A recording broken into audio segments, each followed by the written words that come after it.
Chapter 843. The prisoners in the desert prison were still calm. Without any information channels, they had no way of knowing what was happening in the outside world. However, the higher-ups of the prison were on high alert. The conference room that was used by Li Huaqing and Qin Fangqing as a negotiation venue was filled with people. Xiao Mohai, a few deputy wardens, the commanding officer of Sky Arrow Air Force Base, the chief of staff, a few middle-level managers of the prison were gathered together. Although there was no panic, the atmosphere in the conference room was extremely heavy. Everyone. In the heavy atmosphere, the commanding officer of Sky Arrow Air Force Base, Kong Zhe, slowly said, 5 hours ago the Parliament unilaterally shut down all the control systems of Sky Eye Base. At the same time, they shut down the radar and positioning system of Sky Arrow Air Force Base. Most of the military equipment in the two bases are paralyzed. In this situation, if there is a serious criminal escaping, the Sky Eye base will not be able to lock onto any target. Without the radar and positioning system, it will be difficult for Sky Arrow Air Force Base to send air forces to fight. We don't have a clear route. In the entire base, only a few top pilots can continue to operate the fighter jets. However, they can only take off and land. We can't even lock onto the target. The Parliament hasn't given any orders to the base. It's only unilateral, but it has completely paralyzed our combat power. From now on, the two military bases near the desert prison have zero combat power. We need everyone to protect the safety of the prison from now on. 4 hours ago, our logistics personnel were detained in the northern military region. Although some daily supplies were sent over, they were all sent over by the elites of the 43rd Division. As for our people, we've lost contact with them. The head of logistics had a gloomy expression. Although the prison still has power, all external communication signals have been completely blocked. We can't get in touch with the outside world. Phones, internet, everything is in a state of disrepair. 2 of the prison staff were supposed to take a leave to visit their families. However, before they could leave the prison, they were sent back at gunpoint by the people of the 43rd Division. A deputy warden slammed the table and gritted his teeth. What are the people of the 43rd Division trying to do? They said that they were conducting a military exercise, so they temporarily blocked all access to the prison. Major General Kong Zhe sneered. His eyes were full of mockery. Then what's the point of blocking communication signals? The short-tempered deputy warden snorted coldly. They only blocked all our exit and entry routes. As for the signal jamming, they said it had nothing to do with them. Kong Zhe shook his head and couldn't help but look at Xiao Mohai, who was sitting in the main seat. Warden, what should we do now? Wait. Xiao Mohai said lightly. Everyone looked at each other. The current situation was obviously very abnormal. Wait. How long do I have to wait? There's no need to think about it. These things are all directed at us. To be precise, they are directed at His Highness. This is a blockade. No matter what the other party says, this matter is actually a blockade of the desert prison. Xiao Mohai said slowly. When Li Tianlan was not around, he was no longer the civil servant. He looked calm and composed. He glanced at the middle-level officer in charge of logistics, narrowed his eyes and said softly, Are the test results out? It's out. All the supplies sent by the 43rd Division are in line with our purchase list. They've all been tested. Normal, no poison. The logistics supervisor nodded. Xiao Mohai nodded. What about the ingredients for His Highness? All tested. Normal, no poison. The eyes of the logistics supervisor were calm and relaxed. Xiao Mohai took a deep look at him and suddenly said with a self-deprecating smile, At present, it seems that the Parliament obviously doesn't intend to poison or starve us. Our supplies are not cut off, no poison, but we can't have any form of contact with the outside world. That is to say, the Parliament just wants us to stay here quietly. No one spoke. Everyone was looking at Xiao Mohai. There are 2 possibilities. First, the Parliament doesn't want His Highness to leave the prison, or doesn't want His Highness to leave the prison now. But this blockade won't last long. The cost of using tens of thousands of troops to blockade a place is too high. Using this means shows the Parliament's determination and attitude that they don't want a long-term blockade. Second, the Parliament doesn't want His Highness to know something happened in the outside world. I don't know what it is, but it should be very important to His Highness. Similarly, tens of thousands of troops can't blockade here for a long time. So this matter is only important to His Highness now. Or they think that after a period of time, even if His Highness knows about it, it won't affect them. We don't have to think too highly of ourselves. If His Highness isn't here, the Parliament won't target the desert prison with such great fanfare. Everyone's face was still solemn. Xiao Mohai was the warden here. It was such a tough job. Before Xiao Mohai came here, he was the commander of a group army in Zhongzhou State. After he came here, those who were sent here were naturally his trusted subordinates. For example, Air Force Base Commander Kong Zhe used to be the chief of staff of Xiao Mohai's group army. Other deputy wardens and middle-level cadres were also Xiao Mohai's trusted subordinates. Xiao Mohai had long been labeled as a member of the giant group. Could be said that he was the person closest to Li Tianlan. Now such a thing suddenly happened in the outside world. This showed that the situation outside had reached the most sensitive time. No one knew what was being blocked this time. But if the blockade was successful, Li Tianlan was destined to stay in the desert prison for the rest of his life, and they would not have a good end either. If the blockade failed, Xiao Mohai would have a meteoric rise, and all of them would also have a very good future. Everyone was nervous and a little excited. "Commander, give the order." Kong Zhe suddenly stood up, looked at Xiao Mohai and said in a deep voice. At this moment he subconsciously used the title he used in the group army. Xiao Mohai took a deep look at him and laughed. "I don't know what they are blocking, or they don't want His Highness to leave. But I'm sure that if this is a war and the 43rd Army is the enemy, the more they don't want us to do something, the more we have to try to do it. If they want to block His Highness, we will make a way for him. We will open a path for His Highness. If they want to suppress the news, we must know what they are suppressing." Xiao Mohai stood up and said calmly, "I'm going to try the strength of the blockade of the 43rd Army." Everyone stood up all of a sudden.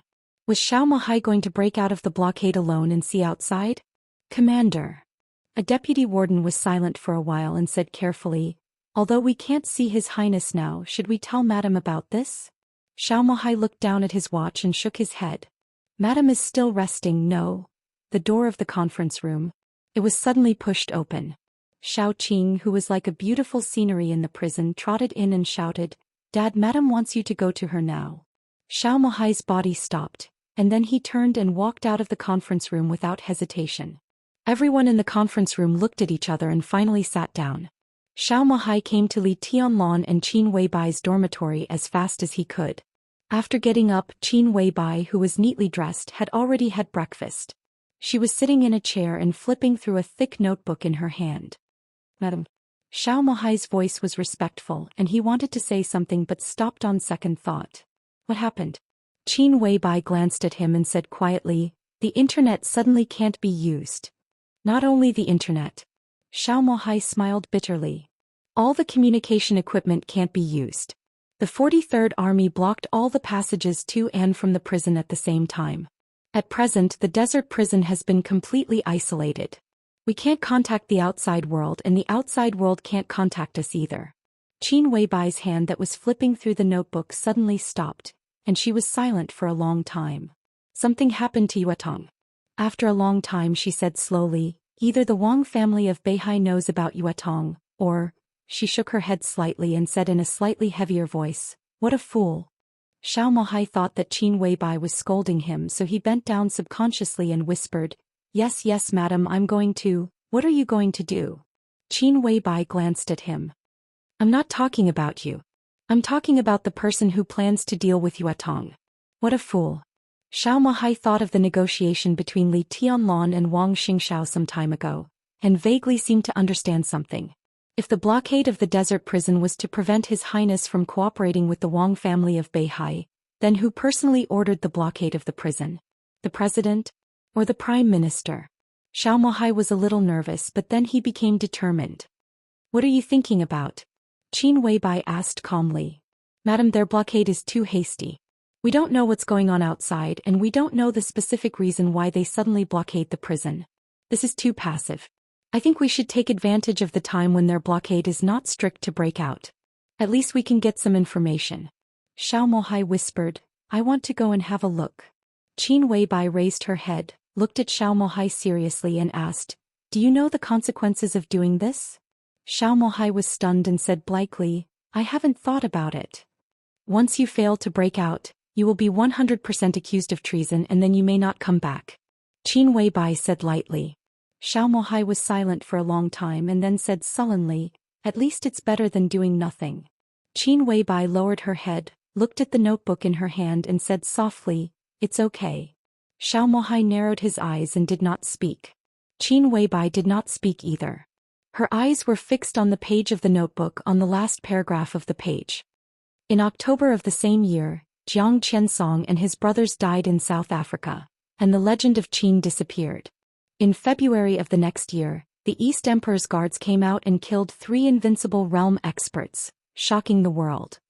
The guards stood in front of the East Emperor Palace for 2 years, accompanied them day and night and finally died in Beihai. The first and only guard of the East Emperor Palace. His code name is Ruthless. Chapter 844. Xiao Mohai waited for a long time. Qin Weibai didn't say anything. The prison seemed to be facing a formidable enemy, and the whole Zhongzhou state was nervous. It seemed to end with her words. Xiao Mohai thought about it many times, but he couldn't figure out what it meant. Did it mean that nothing would happen to the prison? Or that nothing would happen to the outside world? Or was it something else? Xiao Mohai wanted to say something but stopped on second thought. He was actually a little afraid of Qin Weibai, or not exactly afraid. But in front of her he always had a kind of uneasiness that he couldn't describe. Qin Weibai was not an easy person to get along with. She and Li Tianlan both looked very quiet. But Li Tianlan was purely quiet. And Qin Weibai's silence had a kind of indescribable indifference and arrogance. No matter where she was, what she did and what posture she had a kind of unattainable calmness and coldness. This kind of sharpness that was enough to make most people shrink back might only be restrained when she was around Li Tianlan. When Xiao Mohai was alone with her, his posture was even more respectful than when he was with Li Tianlan. "Do what you have to do." Qin Weibai turned a page of the notebook. She didn't look up but said quietly, "Okay." Xiao Mohai nodded and turned to leave. He didn't react until he was out of the door. What was what he had to do? Serving Li Tianlan was his biggest responsibility. But he hadn't seen Li Tianlan for nearly 2 months. Li Tianlan was now raising his sword. The area where he raised his sword had been completely regarded as a forbidden area of the prison. Qin Weibai personally sent his 3 meals every day. What else should he do? Xiao Mohai shook his head fiercely. His mind was a little confused. He walked back to the conference room in a daze, sat in his seat and didn't speak for a while. Everyone in the conference room was looking at him with concern. No one here knew Qin Weibai. But almost everyone had heard of the legend of this goddess. Compared to them and even compared to Li Tianlan, she was the one who truly stood at the top. Whether it was before or now, everyone wanted to hear the goddess's opinion on the current situation. Corps Commander. Kongze waited for a while and finally couldn't help but call out. Xiao Mohai's voice was a little erratic. What did Madam say? Kongze was a little nervous. Madam. Xiao Mohai hesitated for a moment and smiled bitterly. Madam said it's fine. She asked me to do what I should do. Kongze was stunned and asked subconsciously, then what do you want to do? Xiao Mohai's mind went silent for a moment. He immediately understood. Qin Weibai asked him to do what he should do. At a time like this, what he should do wasn't important. What was important was what he wanted to do. Before he went to see Qin Weibai, he decided to break through the blockade outside the prison by himself. That was what he should be doing right now. Xiao Mohai suddenly stood up. Kongze was startled. She looked at him cautiously. What's the situation outside? Xiao Mohai asked in a deep voice. An hour ago, in addition to the 43rd Army, the Beijiang military region also used 2 heavy armored regiments. At present, more than half of the military strength has appeared near the prison, and the number has exceeded 40,000. In addition, Gu Qianchuan, the acting governor of Kunlun City, appeared in the station of the 43rd Army. It seems that the Beijiang military region intends to completely block us at all costs. According to their actions, it is estimated that in another 8 hours, the desert prison will become a real isolated island. At that time even a fly can't fly out. Kongze took a deep breath and said in a gloomy tone. All the communication within the prison had failed. The message could only be transmitted by the most primitive means. The station area of the 43rd Army was 60 miles away from the prison, which was the front line. The people they sent out must be close to the front line, then run back to report the news and then run back again, back and forth. The news he said was the latest situation that came an hour ago. Guqianchuan. 40,000 people, 8 hours. Xiao Mohai narrowed his eyes tightly and muttered to himself. Corps Commander, I'll kill our way out with you. The deputy warden, who was in charge of interrogations, stood up and said resolutely, You're right. He had always been hot-tempered. Seeing that Xiao Mohai wanted to break out, he didn't bother to consider any consequences and directly showed his attitude. Nonsense. Kong Zhe glared at him. At this time there is no possibility of success to break out. Tens of thousands of people gathered in such a small place in the desert. There are countless detection instruments, a large number of advanced military equipment, and experts of the invincible realm. It's impossible to break out. We have to do it even if it's impossible. Xiao Mohai said. Kong Zhe froze for a moment. This time the blockade is aimed at Your Highness and Emperor Dong's palace. It's not appropriate for Your Highness to show up for the time being. But it doesn't mean that Emperor Dong's palace doesn't need to show its attitude in the face of the army of Zhou state. This kind of attitude can only be expressed by me. Xiao Mohai said calmly, I'm the director of Emperor Dong's palace. The army has sealed us. If I don't show up, should I let Madam take the risk?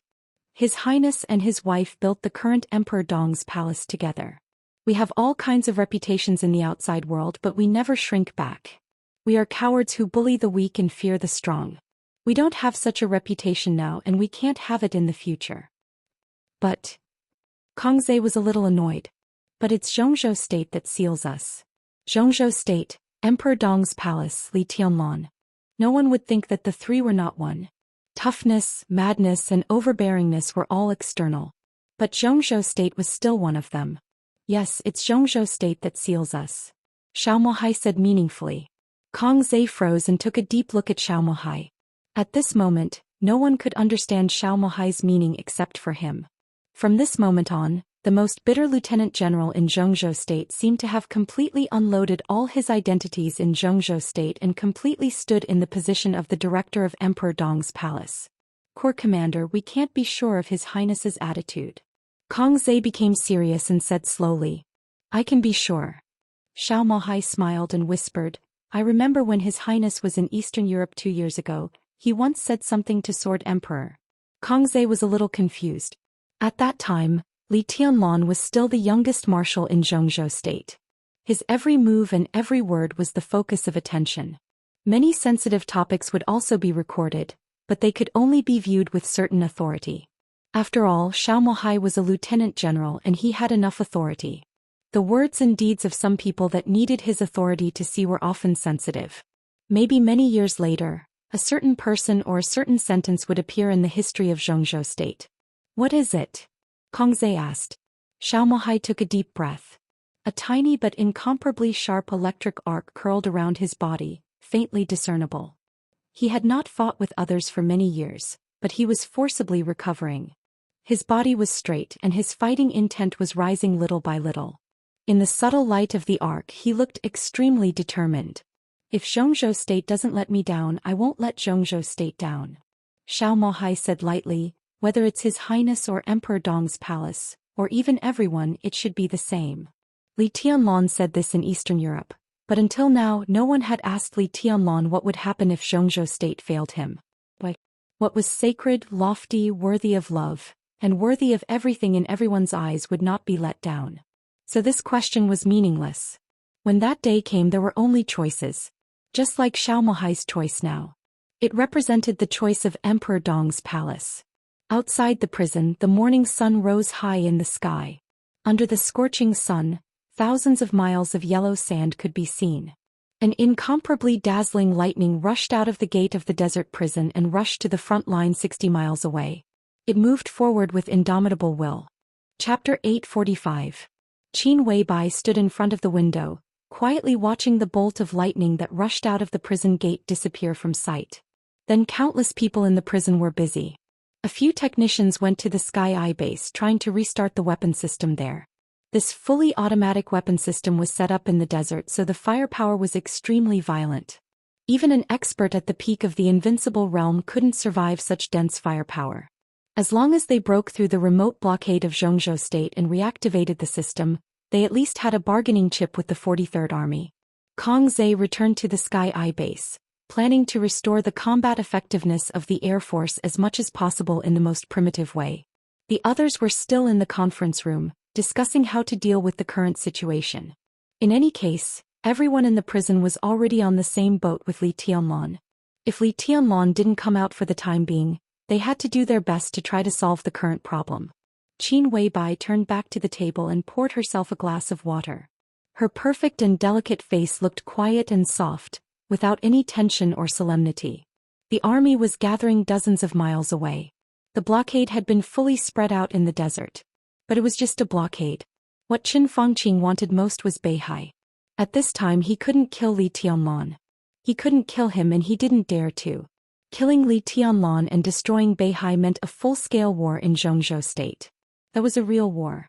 If Li Tianlan died in Qin Fangqing's hands, Dongqing Wudi would definitely have the courage, reason and strength to launch a real war. Naturally, the Southeast group would not sit still. At that time the whole Zhongzhou state would be in war, with corpses everywhere and blood flowing like rivers.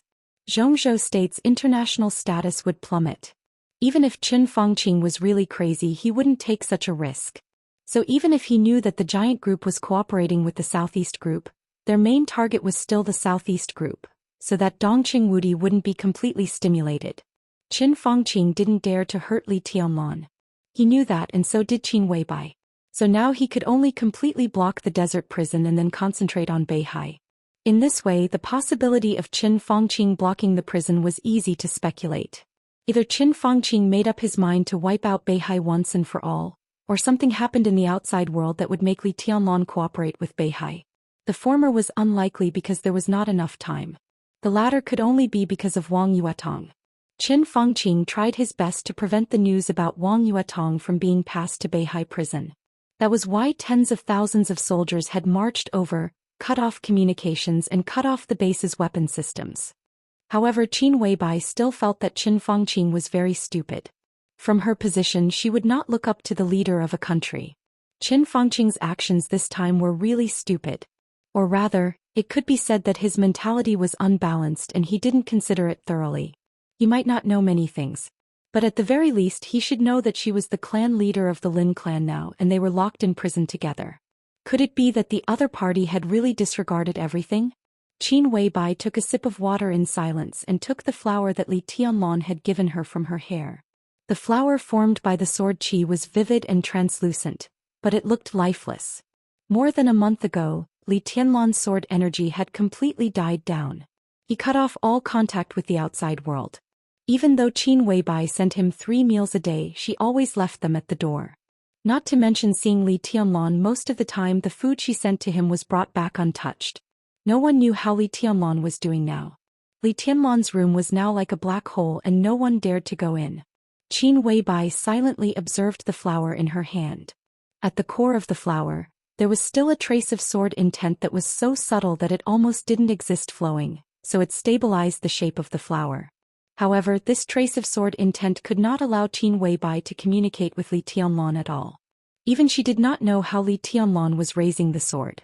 She did not understand martial arts and she did not even know what raising the sword was. So she had been flipping through the notebook in her hand these days, trying to find some clues from it. Today she just turned to the page of ruthlessness. It happened to be when Xiao Mohai came in to find her. The blue notebook was extremely heavy and the content was detailed and cumbersome. It was not the experience of martial arts or weekly notes, but all her memories that were sleeping in Switzerland. The Samsara Palace's detailed and somewhat strange intelligence system was often built on the basis of these memories from the past or the future. Time could not change the affection, but the old memories would eventually fade. Therefore, she had recorded some important information in her notebook a long time ago. So the content of the notebook was varied. Some were like stories, some were like narratives, and some were like specific words which looked extremely messy. Qin Weibai's eyes fell on the sentence about ruthlessness. The guard stood in front of the East Emperor Palace for 2 years, accompanying him day and night. For 2 years he accompanied him day and night, standing in front of the palace. Qin Weibai looked at it for a long time. She thought about it, found a pen in the room, hesitated for a while and finally finished the story. No one's memory was omniscient and omnipotent. He still had things she did not know. For example, Qin Weibai only knew things after she became the patriarch of the Lin clan. The East Emperor in the notebook was invincible and unparalleled in the world. In that era that belonged to him, no one was qualified to be his personal guard. So he only had one guard, codename Ruthless. Qin Weibai calmly wrote 3 lines of small words in the notebook. Beihai Wu. Xinyuan Wuyo. The East Emperor Ruthless. The story was complete. She put the notebook away, opened the door and slowly walked out of the prison gate. The scorching sun shone in the desert, which seemed to reflect the light. The whole world was extremely bright.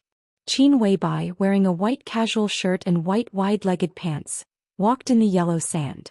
Her clothes fluttered and her fragrance filled the air, like a fairy descending to earth. Qin Weibai walked forward quietly.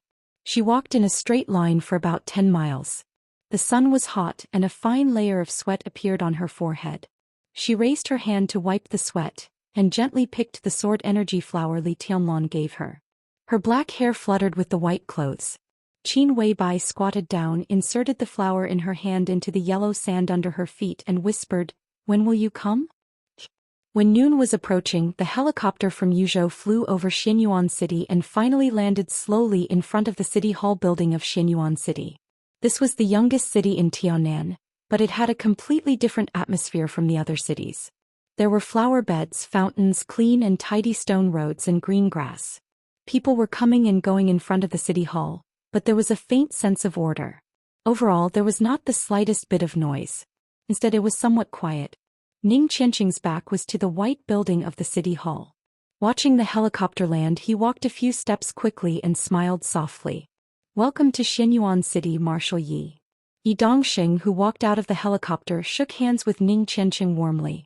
He glanced around and laughed heartily. "Xianyuan City is beautiful. Mayor Ning, you're young and promising." "You flatter me, Marshal Yi." Ning Qianqing asked calmly, "Do you think I should eat first or report to you first?" "There's no need to report." Yi Dongxing waved his hand. "There is a tacit understanding between Xianyuan City and the parliament. This tacit understanding will not change in the past and will not change in the future. I came here on a whim and wanted to take a look and tell you a piece of news by the way." Ning Qianqing glanced at him and nodded. "In that case, get in my car. Let's go back and talk. I've already informed Beitian. Let's have a small meeting." "Not here." Yi Dongxing glanced at the beautiful city hall with a playful look. "Not here. Let's go back to the headquarters." Ning Qianqing shook his head. He had just had a morning meeting with the chief judge of Xianyuan City and the relevant personnel here. Xianyuan City was on the right track, but the law was still being perfected. Tianan was a chaotic place where wars and conflicts never stopped. Under such circumstances, the rapidly developing Xianyuan City had become the target of settlement for almost everyone in Tianan. The population of Xianyuan City had been increasing. As of last month, the population of Xianyuan City had exceeded 600,000. In addition, they received a steady stream of settlement applications every day. Under such circumstances, a set of effective and clear legal provisions was what Xianyuan City needed most, because it represented the real order on the surface. Yi Dongxing took a deep look at Ning Qianqing and said nothing. He followed Ning Qianqing into the black Volkswagen parked in front of the city hall. The headquarters that Ning Qianqing mentioned was, of course, the headquarters of Emperor Dong's palace. The headquarters was built on the edge of Xianyuan City. It was originally a large farm. After the renovation, it had been brand new. The main building of the headquarters of Emperor Dong's palace was a 6-story castle. It was steady and heavy and looked extremely majestic. The Volkswagen kept bumping on the road. Yi Dongxing looked at the mountain-like castle in front of him and nodded with a smile. "Not bad. The road condition is a little bad." Ning Qianqing smiled. Some time ago, the city held a meeting and approved the second phase of the expansion plan of Emperor Dong's palace. The area of Emperor Dong's palace will be expanded from the original 300 acres to 750 acres. The project is not small. Many nearby buildings will be demolished, and the road condition also needs to be improved. The area we are now in is basically a large construction site. It will be much better if we go forward. Yi Dongxing nodded and suddenly asked, "What's the construction period?" 16 months. Ning Qianqing said quietly, "It's neither fast nor slow. Xianyuan City has plenty of time and a bright future, so I'm not in a hurry." My only requirement is the overall image and quality. After 16 months, the second phase of the expansion of Emperor Dong's palace will be expanded. If everything goes well, we will launch the third phase of the expansion plan, which will cover more than 2,000 acres. In terms of municipal administration, the eighth phase of the expansion of Emperor Dong's palace has been planned, which is expected to take 5 to 8 years. At that time, the entire Xianyuan city will be included in Emperor Dong's palace and be integrated with it. At that time, Tianan may be the Tianan province. Yi Dongxing nodded and said thoughtfully, the new city plan. Ning Qianqing nodded. If you need help, just let me know. Yi Dongxing smiled. Not for the time being. Ning Qianqing was also smiling. In fact, people in Zhongzhou state contact me every day wanting to develop projects in Xianyuan city.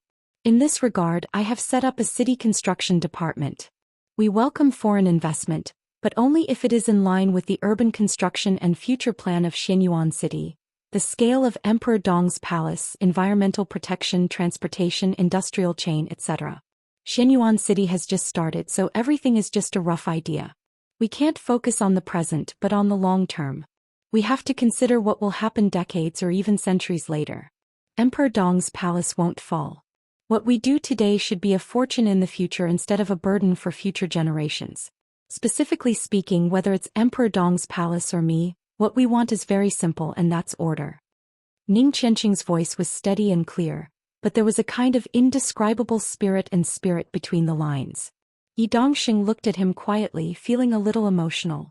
Li Tianlan chose Ning Qianqing to be the mayor of Xianyuan city, which was the best choice. This year Ning Qianqing was 28 years old, and it had been 5 years since he met Li Tianlan. At the age of 27, Li Baitian was now an expert at the peak of the thunder-shocking realm. With the Nirvana sword he really reached the peak of combat effectiveness. His martial arts progress was rapid, and now he was one of the top experts in Emperor Dong's palace. Yi Huayu, who had been following Li Baitian closely, also entered the thunder-shocking realm a few months ago. An Yu Qingyan, who was the closest to Ning Qianqing and had promised to marry him when Li Tianlan came out, was only one step away from the thunder-shocking realm. Ning Qianqing was still at the peak of the fire-flaming realm. His martial arts progress was not great, and it could even be said that it was just passable. But as the mayor of Xianyuan city, he did better than countless domestic senior officials at the same level. This year Ning Qianqing, who was 28 years old, was 10 years younger than Zhou Yuanshan, who was 38 years old. There was only one level difference between them. Maybe many years later he would become the core spokesperson of Li Tianlan in Zhongzhou state, supporting a new group to move forward in Zhongzhou state and on the international stage. Just like him and Wang Tianzong. Or more than that. Ning Qianqing calmly introduced the plan of Emperor Dong's palace and Xianyuan city to Yi Dongxing. The car passed the bumpy construction site and everything in front of them suddenly opened up. The castle was getting closer and closer, looking more and more majestic. The black Volkswagen stopped on the lawn in front of Emperor Dong's palace. A man who looked about 30 years old opened the door for Yi Dongxing and said with a smile, "General Yi, welcome to Emperor Dong's palace." Yi Dongxing glanced at him. As one of the members of Zhongzhou state who paid the most attention to the development of Emperor Dong's palace, a series of information about him immediately appeared in his mind. "Fairy tale, is everyone here?" Ning Qianqing asked casually. "Yes, Baitian just talked to Minister Dongqing on the phone. Everyone who can come is here." The man smiled and his voice was calm. Fairy tale was not his code name but his real name. He could be said to be the youngest high-level official in Emperor Dong's palace. The so-called young referred to the time when he became a high-level official. Fairy tale himself was also one of the graduates of the 2 academies in the previous batch. He graduated from the Deep Sea Academy and ranked very high in the Deep Sea Academy. During the final maneuver of the 2 academies, his team was broken up by Jiang Shangyu's 3000 world. In the end he could only participate in the individual maneuver. After the final maneuver he, who had a lot of invitations in hand, finally applied to join Emperor Dong's palace and came to Tianan with the first batch of elites of the 2 academies. He officially entered the thunder-shocking realm half a year ago. After many inspections of him and his family, Emperor Dong's palace decided to upgrade his authority. Fairy tale was the youngest high-level official, but among the high-level officials of Emperor Dong's palace, he was relatively old. Moreover, he was very steady and capable. At present, he looked like a chief steward in Emperor Dong's palace, responsible for the daily operation of Emperor Dong's palace. Strictly speaking, he took over the position of Wang Yuetong. However, Li Tianlan had not returned to Emperor Dong's palace, so now the power distribution inside Emperor Dong's palace was vague. Fairy Tail did not have a clear position. Not only him but even Li Beiyan did not have a clear position. However, the fact that he could participate in the core meeting of Emperor Dong's palace was enough to show his identity and importance. Yi Dongxing shook hands with Fairy Tail seriously and sighed. Emperor Dong's palace in Xianyuan City was developing all the time. Fairy Tail was one of the typical examples. His family was not a wealthy family in Liaodong Zhongzhou State, but it had a strong local influence. Fairy Tail's father was the mayor of a city in Liaodong, but he did not have a clear mark of a group. After Fairy Tail entered Emperor Dong's palace, his whole family immediately adjusted their pace of development. The whole Tong family was absolutely in line with Bai Qingqian, the speaker of Liaodong. At present, Fairy Tail's father had been recommended as a member of the provincial government of Liaodong. There were rumors that he would be elected as the mayor of the capital of Liaodong, and his rank had reached the level of deputy governor. Although the level of deputy governor was not very high, after Bai Qingqian left Liaodong, Fairy Tail's father would definitely take on more important positions. There was no doubt that the whole Tong family would become Li Tianlan's power in the future. They might even become the spokesperson of Li Tianlan's new group in Liaodong. There were many people like the Tong family. Emperor Dong's palace recruited thousands of graduates of the two academies at one time. The saying that the poor learned literature and the rich learned martial arts was still applicable now. Those who could enter the ice-condensing realm or even the fire-flaming realm at a young age generally needed a lot of resources. A large number of graduates had their own families, big or small. Their individual influence was minimal, but together they were a huge force. The new city plan, the expansion of Emperor Dong's palace, Li Tianlan's prestige, and the order in Tianan became clearer and clearer. Step by step, countless families, big and small, were completely integrated. Countless families approached Emperor Dong's palace with the help of their families who worked there. These small and medium-sized forces, which were originally looked down upon by other big forces, were like fish in water under the influence of Emperor Dong's palace. Emperor Dong's palace was also expanding its influence in various regions of Zhongzhou State with the help of these small and medium-sized families. This win-win situation could not be destroyed. The small and medium-sized families needed to unite around Emperor Dong's palace. Emperor Dong's palace also needed this kind of unity to further strengthen itself. Emperor Dong's palace spread its tentacles to countless places in Zhongzhou State with the help of these small and medium-sized families. These tentacles might be very weak, but the huge shadow of the giant group had covered them. Countless follow-up personnel were constantly adjusted and resources were redistributed. This was a situation that a rising superpower would inevitably encounter in the process of its rise. Fairy tales were a typical example. A young force like Emperor Dong's palace was filled with young people everywhere.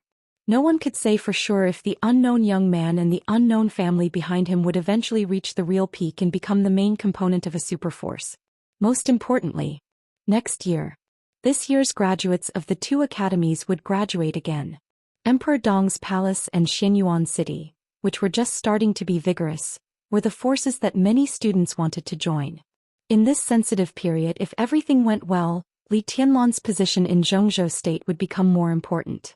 If there were no accidents, most of this year's graduates and valuable elites would be recruited by Emperor Dong's palace.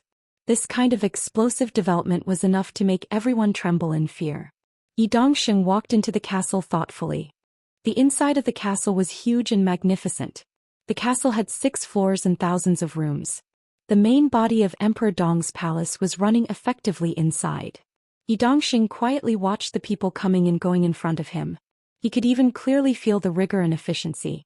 That's it for now. The follow-up needs a lot of improvement. It looks a little messy. Sorry to embarrass myself in front of you, Commander Yi. Ning Qianqing said with a smile. There was some pride in his eyes. Today he could be said to be the most popular mayor in the whole Zhongzhou State. But in his heart he preferred to regard himself as a member of Emperor Dong's palace. The future of everyone here was related to him, and his future was related to everyone here. Yi Dongxing quietly watched everything in front of him. After a long time he took a deep breath and said softly, "Respectable and formidable." Ning Qianqing smiled and said no more. He led the way into the elevator. The elevator went straight to the 6th floor. Outside the door was a large and simple conference room. All the senior members of Emperor Dong's palace who could come were sitting here. The atmosphere was silent and depressing. Yi Dongxing glanced around and found many famous people in the whole Zhongzhou state and even the whole Dark World. Li Beitian didn't need to say much. Among the 4 famous swords of Mount Shu, Li Beitian often mocked himself by saying that his great void sword was really weak in the early stage. After entering the thunder-shocking realm, Li Beitian's great void sword intent became more elusive and unpredictable, and his sword energy was treacherous. Could completely match an expert of the half-step invincible realm. Among the young people of Zhongzhou state, the most dazzling were undoubtedly Li Tianlan and Wang Xingxiao. The second was the low-key and unpredictable Jiang Shangyu. The third was Li Beitian. Gu Hanshan, the young master of Kunlun City, seemed to be completely silent after the maneuver of the 2 academies. Li Beitian had become a typical example of a latecomer catching up. The potential he showed made everyone look forward to it. Many people even asserted that his future achievements would surpass Wei Kunlun, the first senior brother of Mount Shu. He could even keep up with Li Tianlan and move forward with Li Tianlan. Sitting next to Li Beitian was Lin Yuxian, the commander of the Nightmare Army. He was the only high-level official with a clear position in Emperor Dong's palace, a real major general specially approved by Zhongzhou state. Currently, the main military forces of Emperor Dong's palace were 2 small troops. The Nightmare Army was one of them, and it was also the sharpest sword of Emperor Dong's palace. It was mainly responsible for external battles. The situation in Tiannan was complicated. The Burning Legion, the Purgatory of Heaven capital and various other forces were mixed together, and there was constant friction. The Nightmare Army was the main fighting force. Xianyuan City had been established for more than a year, and now the Nightmare Army, which had less than 2,000 people, had made outstanding military achievements. Few people could be sure of what Lin Yuxian was thinking. According to the rules of the Lin clan, from the moment he entered Emperor Dong's palace, he had withdrawn from the direct line of the Lin clan, given up his identity as the heir, and formed a branch of his own. Yi Dongxing had vaguely heard some rumors. It was said that Lin Yuxian's Nightmare Army was just a starting point, and it was also a team lent to him by Li Tianlan. Li Honghe died and Li Guangtu was neither close nor distant. Li Tianlan's Emperor Dong's palace was destined to be Emperor Dong's palace. Therefore, the heir of the Lin clan planned to rebuild Zhuanyuantai of Zhongzhou state with Li Tianlan's full support. Therefore, the cooperation between the 2 was unbreakable. If this rumor was true, Kunlun City would definitely make an extremely fierce reaction. But Lin Yuxian was also not to be trifled with. Although he rarely fought, many facts had proven that in terms of martial arts he was even stronger than Li Beitian. If such a figure wanted to rebuild Zhuanyuantai, even if he was so low-key that he almost had no sense of existence, his every move was also a figure that could provoke Kunlun City and even Zhongzhou state. Beside Lin Yuxian sat a little giant who was mighty but looked very simple and honest. With a height of more than 2 meters, he was majestic and broad, and his every move seemed to carry explosive power. When he saw Yi Dongxing's eyes sweeping over, his thick arm moved as if he wanted to raise his hand to salute, but in the end he put his arm back. Yi Dongxing narrowed his eyes and smiled without saying anything. This giant was the leader of another army in Xianyuan City. In addition to the Nightmare Army, there was another army in Emperor Dong's palace called the Praetorian Guard. The Nightmare Army was responsible for external combat, and the Praetorian Guard was responsible for internal defense. The commander of the Praetorian Guard was Jade Pool's first disciple, Su Chu, a real powerhouse. Now he was also at the peak of the thunder-shocking realm, but in terms of strength alone he could completely crush most of the half-step invincible realm experts. In Tiannan, Su Chu was just in charge of defense, but he was also famous for his fighting prowess. Beside Su Chu sat a slender woman. She looked to be in her 30s. She had short hair and was charming and beautiful, but also as sharp as a knife. Sitting beside Su Chu, she looked extremely petite, but her aura seemed to completely suppress Su Chu. Among the several young people in Emperor Dong's palace whose future was worth people's expectations, This might be the only one who had really reached the half-step invincible realm, and was only one step away from the combat capability of the invincible realm. There was a complicated look in Yi Dongxing's eyes. Seeing her might remind him of the biggest traitor of the Wang family of Beihai. Now the woman in front of him was no longer as famous as Wang Xiaoyao, but she could still be regarded as a top expert in Emperor Dong's palace and even in Zhongzhou state. She was the woman who had refused several invitations from Situ Songyue and Tribulation. She was the deputy commander of the Praetorian Guard in Emperor Dong's palace, the real leader, and the current eldest daughter of the Bai family in Yuzhou by Yuming. She was the daughter of Bai Qingchao and the niece of Bai Qingqian. She joined Emperor Dong's palace, which in some ways represented the will of the giant group. Could even be said that she was the representative of the giant group here. Ning Qianqing sat down next to Bai Yuming, a very casual position. In such a big office without Li Tianlan, there was no such thing as a seat of honor. Next to Ning Qianqing was the sacred guard of the Li family in Li Honghe's era, Yu Donglai, the famous doctor of poison in the Dark World decades ago. The old master was completely in a state of retirement in Xianyuan City. Even in high-level meetings he could come and go as he pleased. In recent years his condition had deteriorated severely. Now he was completely out of the thunder-shocking realm and could barely exert the strength of the fire-flaming realm. His spirit was not very good, but since he was called the Doctor of Poison, as long as he was alive and sober, everyone would be afraid of his existence. There was no one around Yu Donglai. 3 or 5 seats away at the end of a whole row of young people, Du Hanyin was sitting there alone, silent and looking a little lonely. Now she could be said to be the real first assassin in Emperor Dong's palace. In terms of lethality she might not be as good as Bai Yuming, but in terms of speed her destroyed and mutated wind vein gave her an unparalleled advantage. She was a member of Emperor Dong's palace, and also a member of Sai City, or it could be said that she was the representative of Sai City in Emperor Dong's palace. Yi Dongxing had learned about Du Hanyin's past. During the difficult time when her wind vein was completely destroyed by someone with hatred, in order to survive in the Sky Academy and keep a glimmer of hope of revenge, this young lady who used to be a prominent family, sacrificed too many unimaginable things for ordinary people. For example, body. It only took 10 credits to have a night of pleasure with this woman, who came from a prominent family and had the wind vein, and who was extremely outstanding in terms of figure, appearance and temperament. At that time, Du Hanyin was very popular in the entire Sky Academy. No one knew what she had experienced during that time until she paid a huge price to stay in the academy and met Li Tianlan. Her wind vein was mutating into dual wind veins. As a student of Tribulation, Du Hanyin was now second only to Cool Breeze and Drifting Cloud in Sai City. She was the elusive first assassin in Emperor Dong's palace. A real assassin seemed to be always alone. She had no friends and was not close to anyone. She always sat alone in a corner, silent and meditating.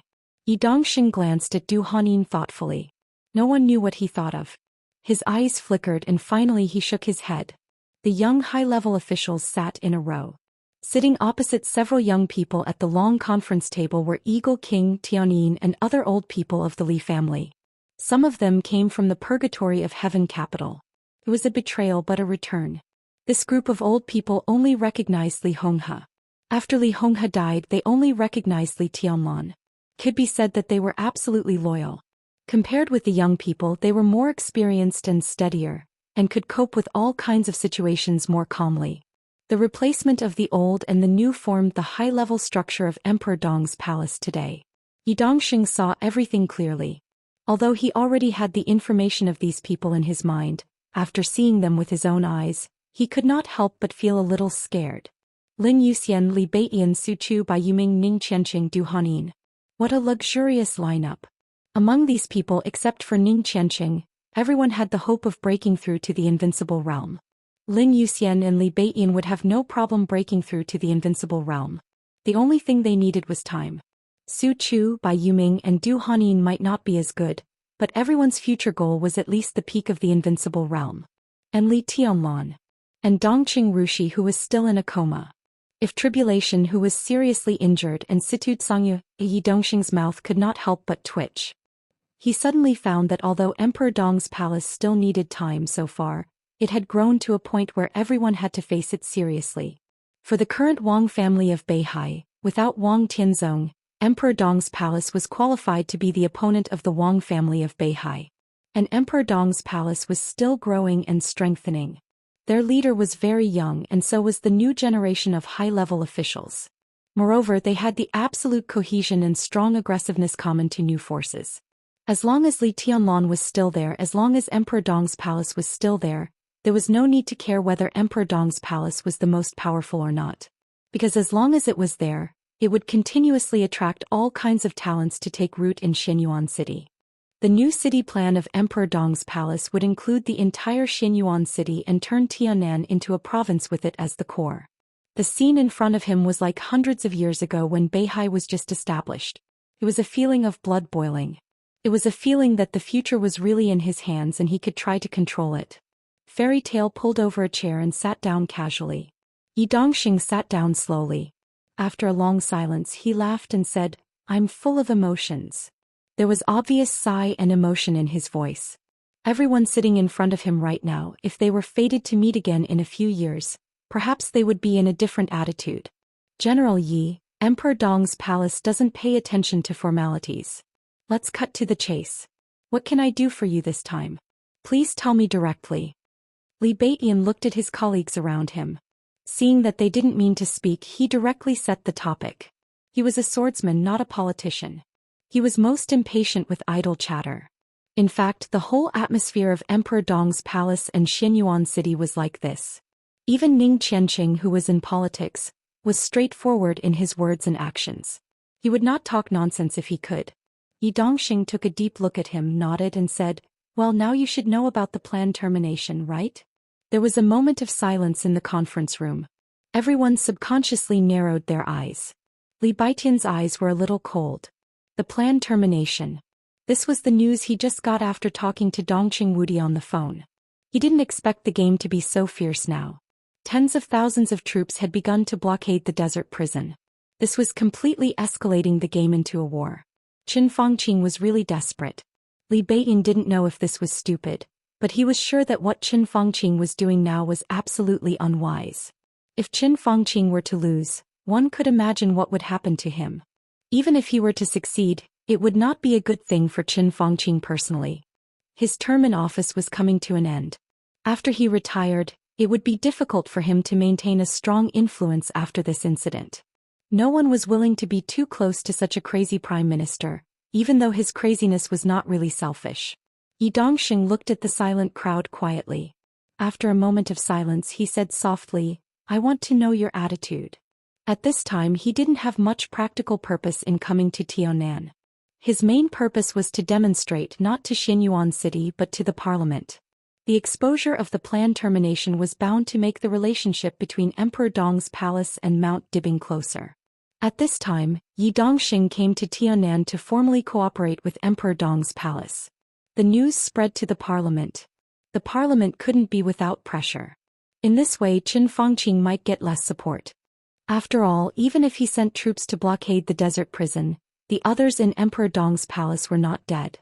"What do you think, General Yi?" Bai Yuming suddenly asked. Yi Dongxing was stunned. He looked at Bai Yuming and said slowly, "The war is coming." Bai Yuming narrowed her eyes. Before she spoke, Yi Dongxing continued, "The Prime Minister has ordered the Beijiang army to blockade the desert prison. If I'm not wrong, the special envoy of the parliament should be on his way to Xianyuan City." "Is this a threat?" Ning Qianqing raised his eyebrows. "What else?" Yi Dongxing said blandly, "The Prime Minister's plan is crazy and bold, but it is really effective. They have blocked the prison. In a short time it is difficult for us to contact His Highness. The Prime Minister not only wants to prevent His Highness from knowing about the planned termination, but also to warn Emperor Dong's palace. Now that His Highness is blocked by the army, if Emperor Dong's palace wants to cooperate with Beihai, it will be an enemy. When the war breaks out, they will not show mercy to the enemy. Emperor Dong's palace and Emperor Dong's palace will be sacrificed. This is probably what the special envoy means. If you continue to cooperate with Beihai, they will not guarantee the safety of Emperor Dong's palace, Xianyuan City, and His Highness." A strange look flashed across Li Baitian's eyes. He chuckled and said, "General Yi, you are more like the special envoy of the parliament now." Yi Dongxing laughed. Anyway, it's just a set of words. I just want to know the attitude of Emperor Dong's palace. I have told you the special envoy's threat. Do you have any concerns? You should ask if Xianxia state has any concerns. Eagle King's old voice rang out. Does he dare to destroy Emperor Dong's palace and young master? He doesn't dare. Yi Dongxing said with certainty, even if he dares he can't do it. Su Chu scratched his big head and said in a muffled voice, what did Minister Dongqing say? He was not asking Yi Dongxing but Li Beitian. Li Beitian hesitated and shook his head. The minister just informed me of the planned termination and the blockade of the Beijiang army. He said nothing else. Everyone was stunned. There were many meanings of nothing. Or it could mean nothing at all. Was it because Dongqing Wudi was not sure about the current situation? Or it was because Dongqing Wudi could not make a decision for Emperor Dong's palace? Did the Wang family of Beihai do anything? Li Beitian suddenly asked. Yuetong is Xianxiao's sister and one of the core members of Beihai. Although she has some conflicts with her family now, this identity will not change. Whoever attacks the core members of Beihai must be prepared for Beihai's revenge. This is Beihai's bottom line. No one can touch it. Beihai will not compromise and it is impossible to compromise. Last night, Beihai killed 4 major generals of Xianxia state lurking in Beihai and hundreds of all kinds of elite intelligence personnel. Yi Dongxing said blandly. At the same time, Beihai will send a team of experts to break through the defense line of the Beijiang army and try to get in touch with His Highness Li Tianlan. This plan may be fast or slow. Before that, we hope to know the attitude of Emperor Dong's palace. When Emperor Dong's palace loses contact with His Highness Li Tianlan, facing the planned termination, will you compromise or fight back? Everyone quickly glanced at each other. In fact, there was no need for hesitation or discussion. Before Yi Dongxing arrived, they had made a clear decision. Let me correct your words, General Yi. Ning Qianqing said slowly, Yuetong is indeed the palace master of the Wang family of Beihai, but she has left Beihai. Now she is the hostess of Emperor Dong's palace. It's just a temporary misunderstanding with Tianlan. Their relationship will not change. Yi Dongxing raised his eyebrows and the smile in his eyes was hard to read. Even if Emperor Dong's palace loses contact with Tianlan temporarily, Emperor Dong's palace is still Tianlan's palace. The hostess of Emperor Dong's palace is the target of planned termination. If we don't fight back but retreat, what's the point of Emperor Dong's palace? Ning Qianqing continued. So, Yi Dongxing smiled and was satisfied. Mayor Ning, what do you mean? I will go to Beihai right away. Ning Qianqing did not speak. Du Hanin's cold voice sounded directly. She stood up from her seat, and her exquisite figure looked very proud under the light. The first batch of elites of Emperor Dong's palace will arrive in Beihai this evening. We need a camp. Yi Dongxing was stunned for a while, then nodded and said with a smile, no problem. His body relaxed and he looked very relaxed. General Yi, you just said you wanted to say 2 things? Ning Qianqing glanced at Du Hanin, then turned to look at Yi Dongxing. Yi Dongxing nodded. Second, His Highness was imprisoned in the desert prison because of Qi Mulan. Whether Qi Mulan committed treason has not been confirmed for a long time. The task force is already investigating. We will use all means to provide evidence of Qi Mulan's treason.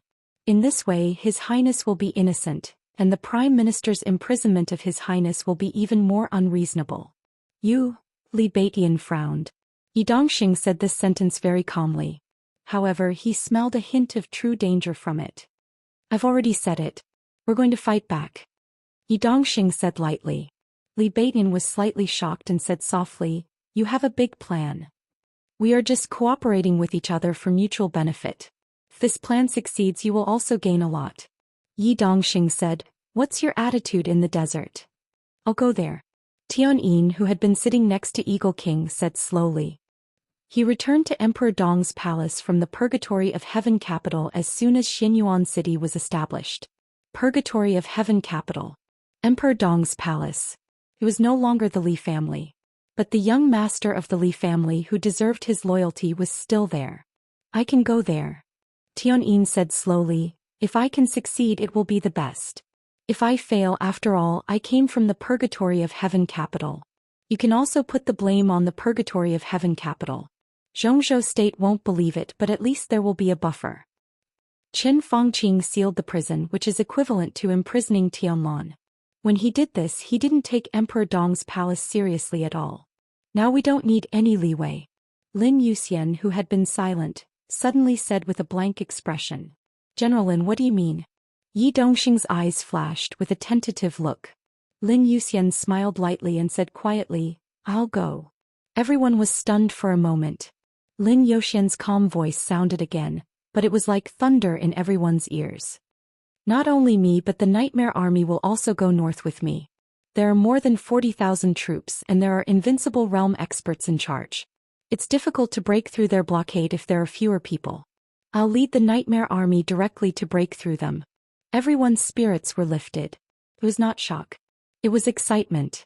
Lin Yuxian had always been low-key and gentle in Emperor Dong's palace. No one expected him to be so tough. Break through them. The sentence was really refreshing. Nightmare Army, Yi Dongxing muttered. And Xianyuan's sword. Lin Fingting's voice was soft and indifferent. When he mentioned Xianyuan's sword, he sounded like he was talking about an ordinary army instead of the ultimate army of the Lin clan. Don't forget, in addition to Qin Fangqing sealing Tianlan, the patriarch of the Lin clan is still with Tianlan. I'm a branch of the Lin clan. When I learned that the patriarch was trapped, I went to pick him up. Isn't it reasonable? Lin Yuxian said softly, I just don't know if the prime minister is ready to be the enemy of the Lin clan. He gently knocked on the conference table and looked at Qin Fangqing. Arrange for the Nightmare Army and Xianyuan's sword to enter the country. Is there a problem? Yi Dongxing asked directly. Lin Yuxian yawned and said lightly, let's do it tonight. Yi Dongxing nodded. Before he said anything, a secretary suddenly walked to Fairy Tail and whispered something in his ear. Fairy Tail frowned slightly, and his expression looked a little strange. What's the matter? Lin Yuxian asked. Huh? Fairy Tail smiled. General Yi is a prophet. The special envoy of Zhongzhou State has arrived. Where's he? Lin Yuxian was stunned. Outside the door. Fairy Tail shrugged. Shall we let him in? Outside the door. Li Beiyan subconsciously raised his voice and then sneered. He's really overbearing. Even if Yi Dongxing entered Xianyuan City, he would inform the city hall or Emperor Dong's palace when he approached Xianyuan City. This was the most basic etiquette. However, this so-called special envoy came directly to the headquarters of Emperor Dong's palace and even deliberately avoided detection in Xianyuan City. Before they met, the overbearing feeling of victory had already hit them in the face. Li Beiyan narrowed his eyes and smiled coldly. Let's go and have a look. Yi Dongxing also stood up. Everyone left the conference room at the same time and entered the elevator. The elevator went all the way down and finally stopped on the first floor. The elevator door slowly opened. An extremely arrogant voice directly passed through the huge hall and faintly came over. Go away, who do you think you are? What do you think this place is? I'm standing here on behalf of the Zhongzhou State Parliament. Why? When did Emperor Dong's palace break away from the sequence of Zhongzhou State? I represent Zhongzhou State and I can go anywhere in Zhongzhou State. You. Is no one in Emperor Dong's palace clear of their identity? I don't care what meeting they have. Let the person in charge here come to see me now, right now. The voice sounded indistinct. But since it could pass through the huge hall and still reach everyone's ears, one could imagine how loud the voice was. Hey, it sounds like Chi He. Yi Dongxing suddenly laughed. Chi He. Li Beiyan was stunned. Why didn't he go to Sun and Noon? Why did he come here? Sun and Noon is Chu He. Chu He, you idiot. Ning Qianqing couldn't help but complain. But Li Beiyan laughed carelessly. I know. I'm just kidding. Tihi, I've heard of him. He's a mad dog in the southwest. I heard that he even talked back to Marshal Yi. Not only me but also Minister Dongqing and Minister Qi Baitsong. He talked back to him. Yi Dongxing said with a smile. Li Beiyan shook his head. Listening to the endless roars, his eyes grew colder and colder. The so-called mad dog in the southwest had its own story. Qi He was the deputy chief of staff of the Southwest Military Region. His military rank was not high but he was a major general. But he could be said to be a direct descendant of the Prince Group. He had directly talked back to many members of parliament and even magnates many times. If anyone offended the interests of the Prince Group in the military, they would usually send Qi He to bite him. He had his own wisdom and was not afraid of trouble at all. But every time he spoke for the interests of the prince group, so the prince group would definitely protect him. With his character, it was impossible for him to be promoted, but he could keep this position for a lifetime. Now the prince group sent He here. Judging from his arrogance, it was likely that they sent him to bite someone again. Tut, a mad dog in the southwest. Li Beitian chuckled. He looked at Du Hanyin, who was standing in the front, and suddenly asked, Sister Du, what should we do if he is bitten by a mad dog? Of course, hit him back. Du Hanyin said without hesitation. Hit him back. Well, hit him back. Oh, hit him back, Li Beitian muttered to himself as he walked forward. Is it too easy for him? Tut, too easy for him. In the hall, He's roar grew louder and louder, as if he wanted to flip the ceiling of the castle. In the dense sound of footsteps, Li Beitian and the others came directly to He. He was stunned. His eyes rolled and flickered. Finally he stopped roaring. He must have remembered his duty here. Are you looking for the person in charge of Emperor Dong's palace? Li Beitian tilted his head.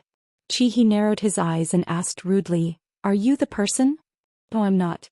Li Beitian laughed. The real person in charge is in the desert. As for here, each of us can be regarded as the person in charge. What do you want to say? Don't be so cheeky. He's face darkened and said coldly, I know who your person in charge is. This time I'm here to talk to you about this matter. Li Tianlong is involved in treason and is now under investigation. As his force, Emperor Dong's palace is also a big suspect. The investigation team will come soon. During this time I advise you to behave and don't act rashly, otherwise. Otherwise what? Li Beitian gave him a playful smile. Young man, I think you still don't know the seriousness of the matter. He sneered. Do you know why I'm here? I know. Li Beitian nodded. Aren't you here to threaten us? Naive? Threaten? The parliament never makes unnecessary threats. Li Beitian suddenly waved his hand and interrupted He. We don't make unnecessary threats. So, do you mean the parliament wants a war? He suddenly felt something was wrong. He was a mad dog but not a stupid dog.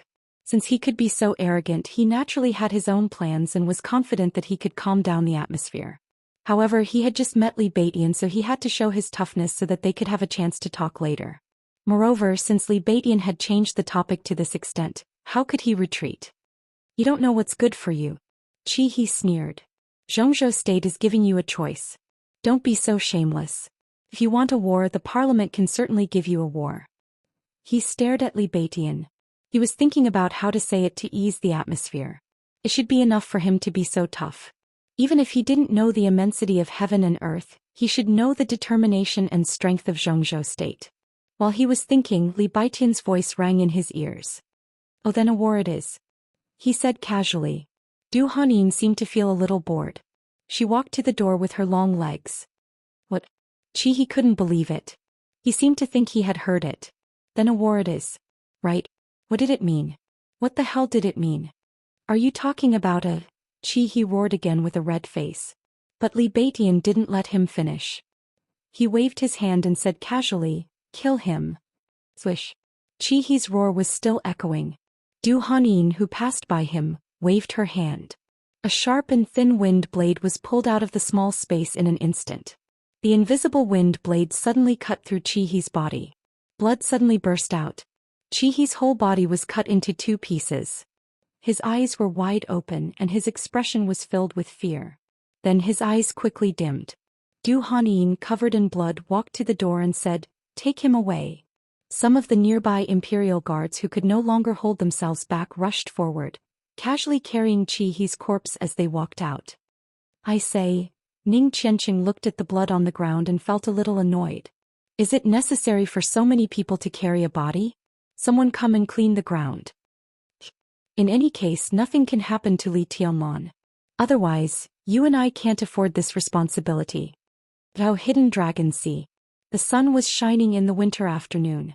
In the quaint office, Li Huaqing turned to look at Qin Fangqing, who was sitting on the sofa, and said very clearly, I know. Qin Fangqing took a big drag on his cigarette and said in a dull voice, He didn't sleep well last night. After getting up, he was busy making arrangements everywhere. Until now his eyes were bloodshot. But he didn't intend to rest at all. He was still holding on. I still say the same thing. I don't think you're right to block the desert prison. It's too easy to escalate the conflict. Li Huaqing waved his hand impatiently. Qin Fangqing was busy and Li Huaqing was not idle either. Things changed too fast. Overnight, no one expected the situation to escalate to this point. Strictly speaking, the planned termination itself is too intense. Li Huaqing tried to restrain himself, but in the end he couldn't help but blurt it out. He knew very well that what had already happened. Saying it again would only make people angrier. With his mentality, he shouldn't have said such things, but at this time he couldn't help it. He was already extremely annoyed with planned termination. If it weren't for this plan, things wouldn't have developed to this point of no return. Who was Li Tianlan? Who was Wang Xingxiao? What kind of power was behind these two people? The planned termination directly targeted those who were closely related to these two people. Directly obliterated. What did this mean? When the news spread, it didn't matter whether they were killed or not. For people like Li Tianlan and Wang Xingxiao, as long as you wanted to kill, you deserved to die. Fortunately, the planned termination didn't succeed. Otherwise, at this time there might be a war in Zhongzhou state. Qin Fangqing couldn't refute. It was true. All this was because of the planned termination, so it was so chaotic. He wouldn't think about what would happen if it succeeded. With failure in front of him, it made no sense to imagine the scenes after success except to temporarily numb himself. I'll take control of the situation. Qin Fangqing took a drag of the cigarette, and his voice became hoarser. I can support you to block the desert prison. Things have come to this point. Even if it's not feasible, we have to try. But I'm against war, and especially against any irreconcilable impulse with Li Tianlan at this stage. Prime Minister, do you understand what I mean? Li Huaqing decided to be more thorough. Qin Fangqing raised his head and looked at Li Huaqing. His eyes were extremely serious. Li Huaqing was also looking at him. His eyes were also extremely serious. What do you mean? Qin Fangqing asked slowly. That's what I mean. What do you want to do? You'd better hurry. I don't think you can trap Li Tianlan for a long time. I believe you don't think so either. 3 days, 5 days, half a month? 1 month is already the limit. I hope that everything can come to a conclusion during this period of time. Otherwise, he circled around the desk a few times and said blandly, You're on your own. Li Tianlan doesn't have the guts. Qin Fangqing suddenly stood up. It seemed that because he was old and didn't have a good rest last night, he used so much strength that it caused a temporary lack of oxygen to the brain. After his whole body shook violently, he sat down again. Li Huaqing's eyelids twitched, but he didn't speak. I heard that he has been practicing martial arts recently. He hasn't shown up in the prison for a long time. Even if he gets out, so what? I have tens of thousands of troops to block the prison. No one can get close to the desert prison. Li Tianlan won't know what's going on outside. Does he dare to attack tens of thousands of troops when he's not sure about the outside information? Does he dare to break out of the blockade? This behavior is tantamount to treason. How can he be so crazy if he doesn't know the termination plan? As long as we don't let the outside news spread, Li Tianlan won't dare to break out in a short time. Within 2 months, I solved Beihai. Why should I be afraid of Li Tianlan? Anyway, Wang Yuetong is not dead. If Beihai is not dead, why should I kill Wang Yuetong? At worst, I'll find Wang Yuetong and ask Li Tianlan for punishment. Qin Fangqing really thought so. He didn't expect to trap Li Tianlan for too long. All his hopes were focused on eliminating the threat of Beihai as soon as possible. As long as Beihai was no longer a threat, Li Tianlan could always find a way to appease it. The most important thing was that Wang Yuetong was not dead. His killing intent might provoke Li Tianlan's hostility, but as long as Wang Yuetong was not really dead, things could still reach a relatively fragile balance. In this way, he would get rid of a tumor for Zhongzhou state, which was a great contribution. What you said is very reasonable. My bottom line is that we can't go to war. Prime Minister, I'm very disappointed with planned termination. He has ruined many of our plans. I can't change that, but I can tell you my bottom line. You'd better grasp the extent of the blockade in Beijing. When Li Tianlan steps out of the desert prison, or when someone breaks through the blockade of the desert, we'll cooperate with each other. Otherwise, our cooperation will end here. He spoke slowly and heavily. This paragraph directly explained everything thoroughly. Qin Fangqing suddenly raised his head. There was anger, viciousness, and madness in his eyes. All previous efforts in vain? Failure on the verge of success. I can't joke about the future of Zhongzhou State or the academics. Li Huaqing suddenly threw a stack of documents on his desk. I have to maintain a stable situation. All games must be played on the bottom line of stability. I have never thought of war. Yes, we can win, but so what if we win? Once this balance is broken, it will bring disaster to Zhongzhou State. All of it, damn it, disaster. Your planned termination exists to break this balance. So stupid. If it weren't for the fact that we can't change the situation, our cooperation would have ended by now. He took a deep breath and lit a cigarette. His hand that was holding the cigarette was trembling slightly. Qin Fangqing looked at Li Huaqing in a daze and did not speak for a long time. He had worked with Li Huaqing for more than 10 years, from the vice president and the deputy prime minister to the president and the prime minister. In all these years he had never seen Li Huaqing so angry, nor had he ever heard him swear. Today was the first time. You'd better solve Beihai quickly. This is the only way for us to continue our cooperation. Otherwise, when Li Tianlan comes out, you can only pray for yourself. Li Huaqing walked to the desk and sat in the chair. He lay on his back with one hand covering his eyes and the other holding a cigarette. In the smoke, he was silent for a long time before he said faintly, "I'm tired." Qin Fangqing took a deep breath, turned around and strode out of Li Huaqing's office. The sun spread freely in the hidden Dragon Sea. It was soft and fresh. But the cold of winter was everywhere. Qin Fangqing tightened his clothes and looked serious. He only felt that the winter temperature seemed to be cold to the bone. The phone rang. Qin Fangqing walked to the edge of the hidden Dragon Sea, stood under a tree and answered the phone. "Prime Minister, I have arrived at the blockade front." On the phone, Gu Qianquan, the acting governor of Kunlun City, said in a steady voice. "Very good. Is there anything going on inside and outside the blockade line?" Qin Fangqing asked. "Not yet." Gu Qianquan smiled and said calmly, "The prison probably doesn't know the specific situation. They should be discussing countermeasures. It seems that Li Tianlan's closed-door training is correct. The prison is very quiet at present. As for outside the prison, neither Beihai nor Emperor Dong's palace can come here in such a short time. It seems that today's blockade should be relatively successful." Qin Fangqing said, and did not speak again. Gu Qianquan did not speak again. They were silent. Across the phone line, the atmosphere seemed to suddenly become a little awkward. Qin Fangqing naturally knew why. The Prince Group and the newly emerged Special Warfare Group had always been the best buddies. Even from another perspective, when the Li family collapsed and the Southeast Group suffered a great loss, Gu Xingyun took over, and the Special Warfare Group was completely a large group promoted by the Prince Group. However, over the years the two sides naturally had differences. Gu Xingyun's position was getting more and more stable. Of course, he had his own interests and was unwilling to be a follower of the Prince Group. The relationship between the two sides was gradually drifting apart. But anyway, the cooperation between the two sides was generally pleasant. Some local conflicts did not affect the overall situation at all. When Qin Fangqing faced Gu Xingyun and Gu Qianquan, he could be natural. But after he and Li Huaqing went to the desert, the relationship between the two sides seemed to have completely changed. There was no impenetrable wall. They wanted to use the entire Kunlun city to exchange for Li Tianlan's loyalty. This kind of news could not be concealed. Qin Fangqing could understand their resentment, but he could not explain this kind of thing at all. Instead, the more he explained, the worse it would be. Now it seemed that he could only use this action to make up for the relationship with Kunlun City.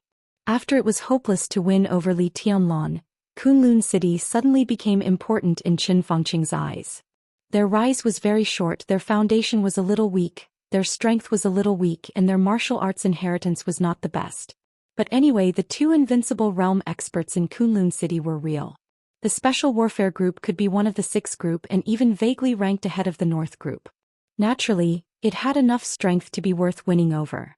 Qianquan, you have to work hard during this time. Remember, in any case, the desert must be completely blocked.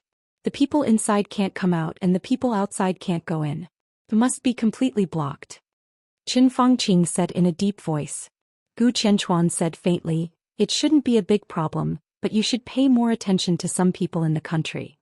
"Who?" Qin Fangqing frowned. "Hidden God Saint." Gu Qianquan said faintly. Hidden God Situd Songyue of Zhongzhou State, Saint Wei Kunlun of Mount Shu. Both of them would stand by Li Tianlan without any consideration. Li Tianlan was the palace master of Emperor Dong's palace and the young governor of Sai City, while Wei Kunlun was the deputy palace master of Emperor Dong's palace. These two invincible realm experts were now injured, but they could still exert a certain combat effectiveness, especially Situd Songyue, who was on the divine list. Even if Gu Qianchuan had made great progress in recent years, he felt that he was unlikely to be Situd Songyue's opponent without using his trump card. I'll talk to them. Qin Fangqing rubbed his scalp and said slowly, both Situd Songyue and Wei Kunlun have things they can't let go of. Zhongzhou State should be able to restrain their actions. Prime Minister, what I want is not should. Gu Qianchuan smiled faintly. Qin Fangqing snorted and suddenly said, your realm should have stabilized now. Qianchuan, I need to know your specific strength. Gu Qianchuan was silent for a long time. Before the chaos in Eastern Europe among the population of 1.6 billion in Zhongzhou State, there were 5 invincible realm experts. They were Wang Tianzong, Tribulation, Gu Xingyun, Situd Songyue, and Gu Qianchuan. Being able to enter the invincible realm was enough to show Gu Qianchuan's talent and luck. However, his potential was almost exhausted when he broke through to the invincible realm. If compared horizontally among the invincible realm experts, his potential was probably the worst. For a long time he could not even stand on the last position of the holy list. Now he finally stabilized his realm under the polishing of time. If he really attacked with all his strength, Gu Qianchuan did not know how strong he was. So what he could say was just a general idea. If I don't care about the cost, I can win against Saint, but it's difficult to kill him. If he is seriously injured, so will I. Facing Situd Songyue, I'm no match for that woman. But with so many troops to help me, it's not a problem for me to stop her. If the worst happens and 2 invincible realm experts break through here together, unless you allow me to kill one of them, things will be very troublesome. Kill one of them? Qin Fangqing was a little stunned. I can kill one of them. At worst, I can make one of them lose all combat power in an instant and be seriously injured and dying. Gu Qianchuan said silently, the Prime Minister seems to have forgotten that Setting Sun is currently in my hands. Setting Sun, one of the 12 murderous weapons. It was originally the core trump card of Sai City. However, after Situd Songyue fired a shot at Gu Xingyun more than 2 years ago, Setting Sun fell into the hands of Kunlun City. This was a punishment for Situd Songyue and compensation for Gu Xingyun. Among the 12 murderous weapons, Setting Sun ranked in the middle. But in terms of power, its power could only be in the middle or lower level. However, Setting Sun's speed of replenishing energy was the fastest among the 12 murderous weapons. Setting Sun was several times faster than Human Emperor, which was the slowest to recharge. In more than 2 years, Setting Sun could barely fire once. In the Battle of the Invincible Realm, as long as Gu Qianchuan found a suitable opportunity, he could completely injure or even kill Situd Songyue in an instant. After all, even if he was not Situd Songyue's opponent, Situd Songyue did not have the strength of Gu Xingyun at that time. She was still injured. If he wanted to find an opportunity, it was easy with the murderous weapon's shooting speed. The possibility of Situd Songyue dying under this blow was more than 80%. With the murderous weapon in hand, as long as Qin Fangqing allowed people to die, Gu Qianchuan was 100% sure that he could seal the prison. After all, if his murderous weapon did not strike, its deterrent power would not be less than that of the peak of the invincible realm. It was just that the invincible realm expert of Zhongzhou State took the murderous weapon of Zhongzhou State to kill the invincible realm expert of Zhongzhou State. Was it possible? There was a flash of almost crazy killing intent in Qin Fangqing's eyes. He forcibly suppressed the thoughts in his mind, shook his head and slowly said, don't shoot to kill unless it is absolutely necessary. Every invincible realm expert was the most precious treasure of a country and the most powerful deterrent power of a country. Even in a superpower like Zhongzhou State, invincible realm experts were also very precious. Even if the positions of the groups were different, no one was willing to consume the invincible realm experts in an internal fight, let alone be willing to do so. But at this moment Qin Fangqing said that it was absolutely necessary. What was absolutely necessary? Qin Fangqing did not give a specific explanation. Gu Qianchuan did not ask either. I'll remind you again, Qianchuan. As if he was afraid that Gu Qianchuan could not understand, Gu Xingyun slowly said, now is the most critical moment. Can even be said that this is a war. Blocking the desert must be carried out to the most thorough extent. No one can enter or leave. No matter who the violator is, no matter how much it costs. He took a deep breath and said in a deep voice, "Kill without mercy." I see. Gu Qianchuan was silent for a while and said lightly. Qin Fangqing gave a hum and silently hung up the phone. He stood on the edge of the hidden sea and looked at the calm lake. After a long time he took out his mobile phone again and dialed the number of St. Wei Kunlun. In the desert of Beijiang.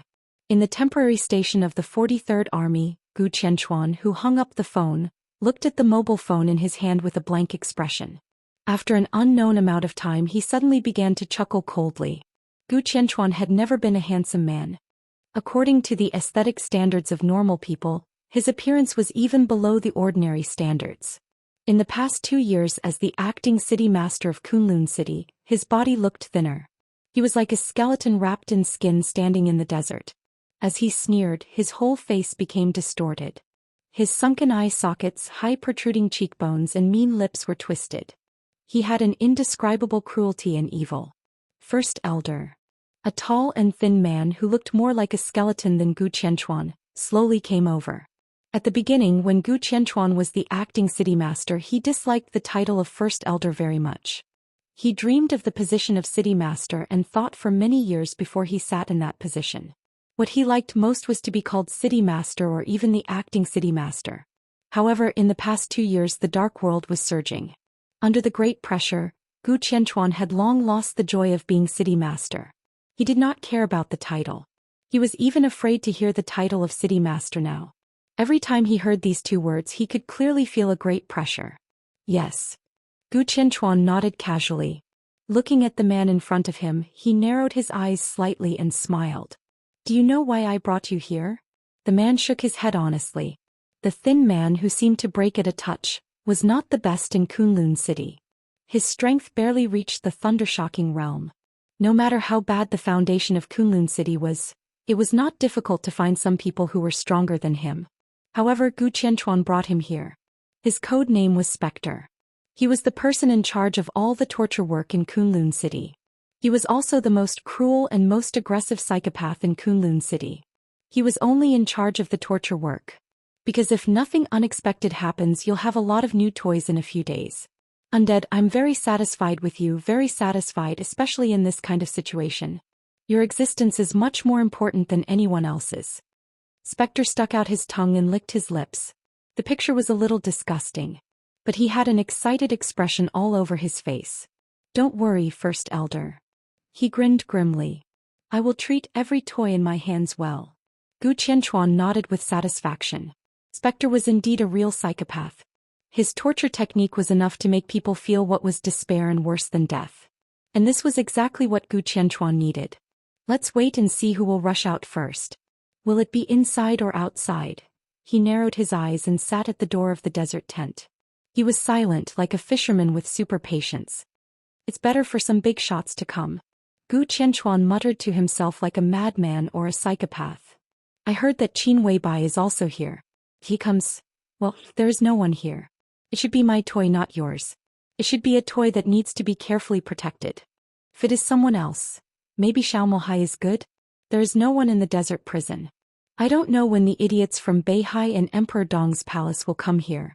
Li Baidian Ning Qianqing Haha Wang Ling, a captive. How long can you play? Spectre trembled all over and seemed to be very excited. I have some interesting drugs. He smiled. Even if you are skinned and have your tendons pulled, you can at least live a few more days after being injected with this drug. First Elder, if you are interested, I can guarantee that you will have a good time. I hope so. Gu Qianchuan smiled non-committally. In fact, I want Li Tianlan to come out now. I heard that the 13th flight is not in the desert prison now. If I only deal with Li Tianlan, I am still confident. If he comes out, I will let him try countless ways to die. He had completely stabilized the invincible realm. According to the standards of the last holy and holy lists, Gu Qianchuan was barely qualified to enter the top 10 of the holy list. He had a large number of troops and officers on standby. As long as Li Tianlan dared to appear, Gu Qianchuan was bound to take him down. At that time, the blockade of the entire desert prison would be completely over. Even if Li Tianlan had made great progress in the past year or so, so what? With the murderous weapon in hand, he was not afraid of anything. Moreover, Gu Qianchuan always felt that this spear was not as perfect as Li Tianlan, whether it was used on Situ Songyue or holy disciple Wei Kunlun. It was far inferior. The possibility of this happening was not high, but under such circumstances, there was still hope to capture several important figures from Emperor Dong's palace and Beihai alive. Gu Qianchuan had made up his mind. No matter who it was, he would let Spectre use the cruelest means to slowly torture them to death. He would skin them and pull out their tendons, hang their bodies on the flag of Zhongzhou state. Gu Qianchuan did not care about the so-called anger and hatred at all. He only knew that he came to the desert this time because of Qin Fangqing's order. Emperor Dong's palace and Beihai hated him as much as they hated the prince group. In this way, the two sides would be firmly tied together. At least in the plan of the prince group, there was no possibility of letting Li Tianlan replace Kunlun City. 20,000 words should be the longest chapter since I started a book or even wrote a book. Chapter 846. When Saint came to the third floor of the hospital, several doctors in white were talking and walking out of the corridor. They met face to face. The doctors raised their hands and saluted subconsciously. They were not doctors of this sanatorium, but professors from the private hospital of the giant group. They were all senior military doctors with strong military habits. Saint waved his hand casually. "We meet several times a day. Don't be so polite. How's the situation?" "Feels good." The leading doctor smiled bitterly. He said nice words, but there was distress in his voice. "His Highness's fingers moved once 2 months ago. During this time, we paid close attention to his physical condition and recorded detailed data. His Highness's physical data has been changing in a good direction, but the speed is very slow. Judging from the current peak data, it will take a long time for him to wake up." The doctor paused and said cautiously, "Maybe it's a long time that we can't even speculate." Saint furrowed his brows tightly. He was not surprised by this result. But every time he heard it, he felt a little annoyed. He had also seen the detailed data recorded by the doctors. In his opinion, the data that represented the physical condition was completely messy. Some of them were higher than others and some were lower than others. Countless data, which could even represent the recovery of various organs of the human body, were placed in front of him like a heavenly book. "Which aspect of the data you mentioned is the most serious?" Saint asked. "It's serious in all aspects." The doctor looked serious. "But the most serious is His Highness's brainwave. His brainwave value is very low and it grows very slowly. Sometimes it is even in a state of decline. From this point of view, His Highness probably doesn't want to wake up." Saint suddenly fell silent. Was he disheartened? He had loved a person for many years and they had been apart for many years. He missed her day and night. He tossed and turned, longed and waited countless times, and every day felt like a year.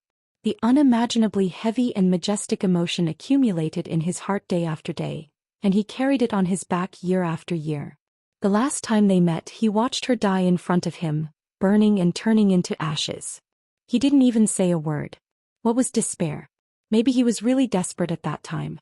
Saint was silent for a long time before he said in a low voice, "I understand." The doctors instinctively saluted again and walked past him while discussing among themselves. Saint hesitated for a moment but still continued to move forward. The third floor of the hospital wasn't big and there weren't many injured people living there, such as Azure Dragon Gong Sun Chi, Black Tortoise Li Wangxing and Vermilion Bird Yi. As time passed, more and more people were discharged from the third floor, and now there was only one person left on the third floor. He had been in a coma for almost 2 years, and he had only managed to move his fingers 2 months ago. Saint came to the ward and pushed the door open. The man who was once recognized as the strongest assassin in the entire dark world and even dared to fight against the real heavenly sun was lying on the sickbed, breathing weakly and lifelessly. Situ Songyue sat by the side of the bed, holding a comb to gently comb his hair. She calmly looked at her unconscious little brother, her expression so gentle it made one's heart ache. Lu Yun, the director of Yuzhou Special Operations Bureau, stood aside and watched this scene motionlessly like a statue. Upon seeing Saint enter, Lu Yun moved his body and nodded. He said softly, "Your Highness." Saint patted him on the shoulder and looked at Tribulation lying on the bed. Looking at Tribulation who was lying on the bed, she whispered, "I just met the doctor and asked him. He's recovering well, at least getting better. Although it's been a long time, there's still hope for him to recover. Xianxia nodded and said softly, "What's the matter?" Saint hesitated and shook his head. "Nothing." Xianxia glanced at him with some doubts, but she didn't ask much. She just said, "When do we set off?" "Set off?" Saint raised his eyebrows. "To the desert." Xianxia spat out 3 words with a calm and indifferent expression. The blockade of the desert prison by the Beijiang military region had become the biggest news in Zhou state. Ordinary people didn't know, but people with certain information channels knew what it meant. The blockade this time might not be the key to the next election and the game with Beihai, but it was enough to determine the position of Emperor Dong's palace in this revolution. As long as Emperor Dong's palace could break through the blockade, whether from inside to outside or from outside to inside, once Li Tianlan got in touch with Emperor Dong's palace, their cooperation with the Wang family of Beihai would officially begin. If the blockade remained unmoved, Beihai would lose allies like the giant group and Emperor Dong's palace. At least they would first lose Li Tianlan, a main combat force. Moreover, if the blockade was not broken, the giant group would have many scruples in the cooperation with the southeast group. Xianxia certainly understood this. She didn't want to comment on Li Tianlan's choice. In her opinion, there was nothing wrong with letting Emperor Dong's palace replace Kunlun City, but there was nothing wrong with letting Emperor Dong's palace become the second Wang family of Beihai. It was just that the choice was different. She knew very well that after Li Huaqing and Qin Fangqing visited Li Tianlan in person, Li Tianlan showed his intention to cooperate with Beihai. In the eyes of the 2 giants, it was undoubtedly a betrayal. Once Qin Fangqing really took over Beihai, how good would the end of Emperor Dong's palace be? The most important thing at the moment was to break the blockade of the Beijiang military region. Today, Emperor Dong's palace could come up with a very good lineup. But if they wanted to concentrate the greatest combat force, then she and Saint would naturally be the most luxurious lineup. It was also the lineup with the most confidence to break through the blockade. Saint glanced at Xianxia. His eyes were a little strange. "What's wrong?" Xianxia frowned slightly. "So, you haven't received a call from someone from beginning to end?" Saint seemed to have understood something. No one could deny that Xianxia cared about Li Tianlan very much. But after all, she was the governor of Sai City. Xianxia was not an irresponsible person. If she had received a call from someone at this moment, it would be impossible for her to go to the desert without any worries. Who called? Xianxia was a little confused. Qin Fangqing. Saint shook his mobile phone and said with a poker face, 10 minutes ago. He just called me and his tone was very tough. Xianxia suddenly narrowed her eyes. Her eyes were a little cold. Threatening you? Sort of. Saint smiled freely. He said that Mount Shu is the main part of the special warfare force of Zhou state anyway.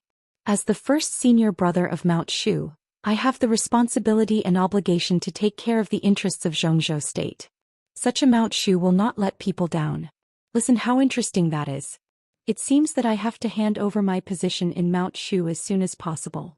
Otherwise, it's really a grieving for me to be the deputy palace master. So you agree? Xianxia's voice was a little low. Saint fell silent and did not speak. Then I'll go by myself. Xianxia stood up. The murderous weapon setting sun, Saint said slowly. Now it should be able to fire, right? Calculating the time, it should be about time. The face of Drifting Cloud, who had been silent, changed slightly. So what? Xianxia sneered. No one knows setting sun better than I do. So I'm right. Setting sun can already exert its power, right? Saint narrowed his eyes. Xianxia was silent for a while and said lightly, it doesn't matter. That's true. Saint nodded. But I don't think you should go to the desert now. You should go to Sai City. Xianxia said with some doubts. I think I understand why Qin Fangqing called me. Saint laughed and said, he thinks I'm a pushover. Obviously he doesn't want to provoke you or he doesn't want to threaten you openly. But do you think others will turn a blind eye to the fact that you and I are here? Qin Fangqing can call me and threaten me with the whole Mount Shu. I have to compromise. How can he forget you? He doesn't threaten you, but it doesn't mean that he won't touch Sai City. Saint looked into Xianxia's eyes and whispered, the dark world of Snow Country is now under the control of Wang Xiaoyao. Situ Songyue's eyes suddenly changed. Sai City was on the border between Zhongzhou State and Snow Country. Qin Fangqing didn't need to call to threaten Situ Songyue. With Wang Xiaoyao, the power of Snow Country could keep Situ Songyue in Sai City. But she thought of the sword he left in Sai City before he went to the desert, and there was a trace of hesitation in her eyes. As for the desert, you don't need to worry. Saint said lightly. Qin Fangqing doesn't know that even if he doesn't make this call, I won't go to the desert.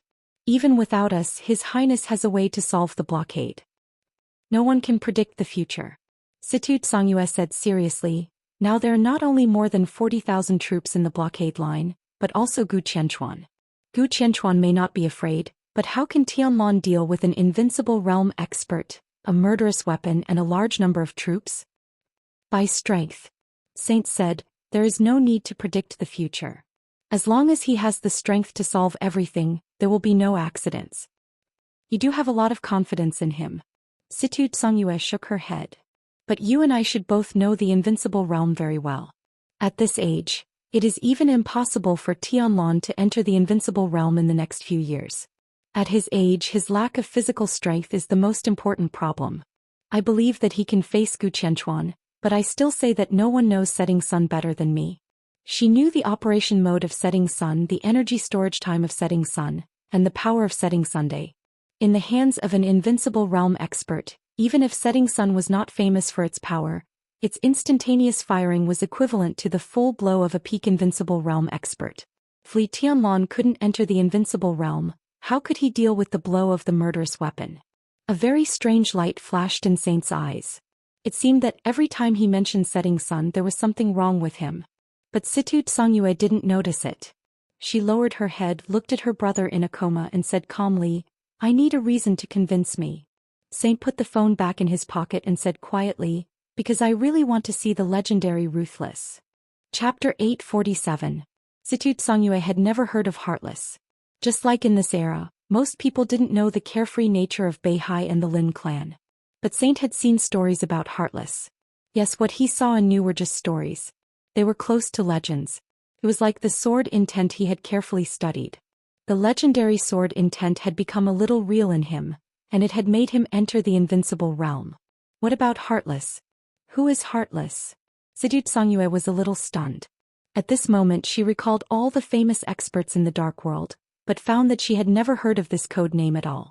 As for the recluse, Situ Songyue had never been interested in this. This world was extremely cruel, but it was also extremely beautiful. It was full of temptation and warmth. How could there be a real recluse? He could enter the invincible realm and control the power at the peak level of the dark world, but he hid himself. He was not mysterious at all. He was a complete idiot. The Lin clan was also a recluse. But who didn't know the Lin clan among the top forces in the dark world? Who dared to provoke the Lin clan? The Lin clan had countless branches all over the world. Their greatest confidence came from the headquarters of the recluse Lin clan. His Majesty, who was extremely mysterious and low-key, also secretly accepted Moraid, Yagukurumi and others as disciples, and was planning the Battle of Beihai. People like Li Guangtu also knew of his existence. Whether he was an idler or a schemer, as long as one had the ability in life, he would inevitably have the responsibility and ambition to match his ability. How could it be so easy to be good to himself? Even if there were still nameless invincible realm experts in the dark world who had not been exposed, there were very few of them, and most of them were secretly hidden by the superpowers. After the chaos in Eastern Europe, in today's dark world, the invincible realm experts exposed to people were all invincible realm experts. Those who did not dare to show up could only be trash. It was impossible for trash to enter the invincible realm. Therefore, there was no so-called recluse invincible realm experts in the dark world now. So who was Heartless? This question was very simple, at least in Situ Songyue's view, because there was no trust crisis between her and Saint. However, Saint was stumped by such a simple question. Who was Heartless? Saint was silent for a long time and then smiled bitterly. I don't know. He really did not know who Wu Qing was. In that messy story there wasn't much cause and effect. It was like the reality that was right in front of them. All that was said was what happened. As for why it happened, perhaps the story would know, but the people who read the story would not. He only knew that Wu Qing had suddenly appeared by Dong Huang's side and then became Dong Huang's only bodyguard. You don't know? Situte Songyue's eyes were a little strange. She gently tilted her head and slightly opened her red lips. There was a little surprise and anger on her face, which had defeated the aging charm. It was so charming that it made people dizzy. I really don't know.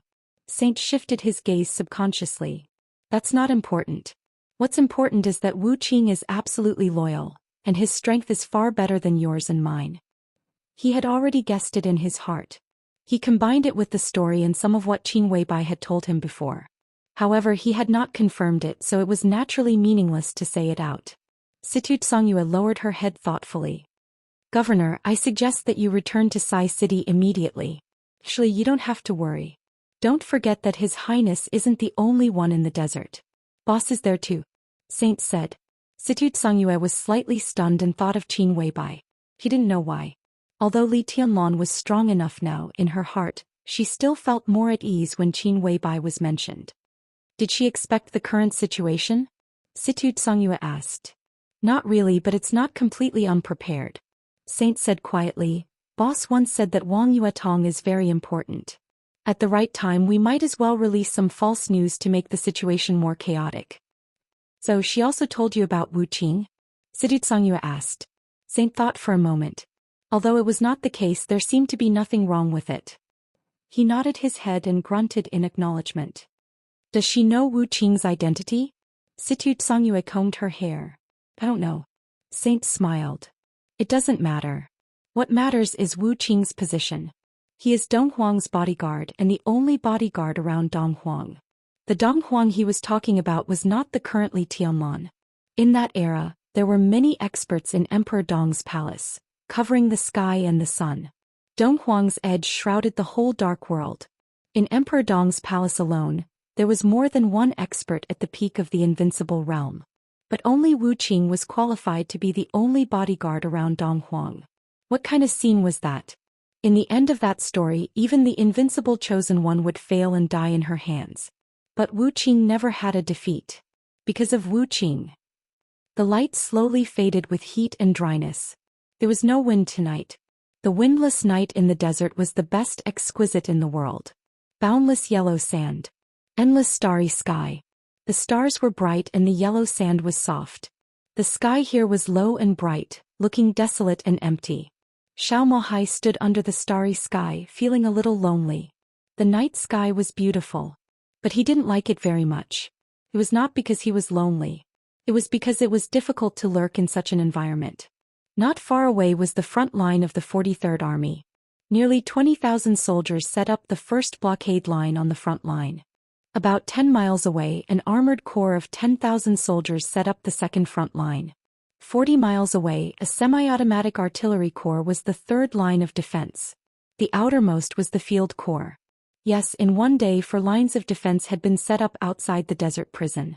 The fourth line of defense just arrived here 2 hours ago. It was a reinforced division of nearly 10,000 soldiers. The total size of the desert blockade line had officially exceeded 50,000 people. The determination of someone in the council had been revealed.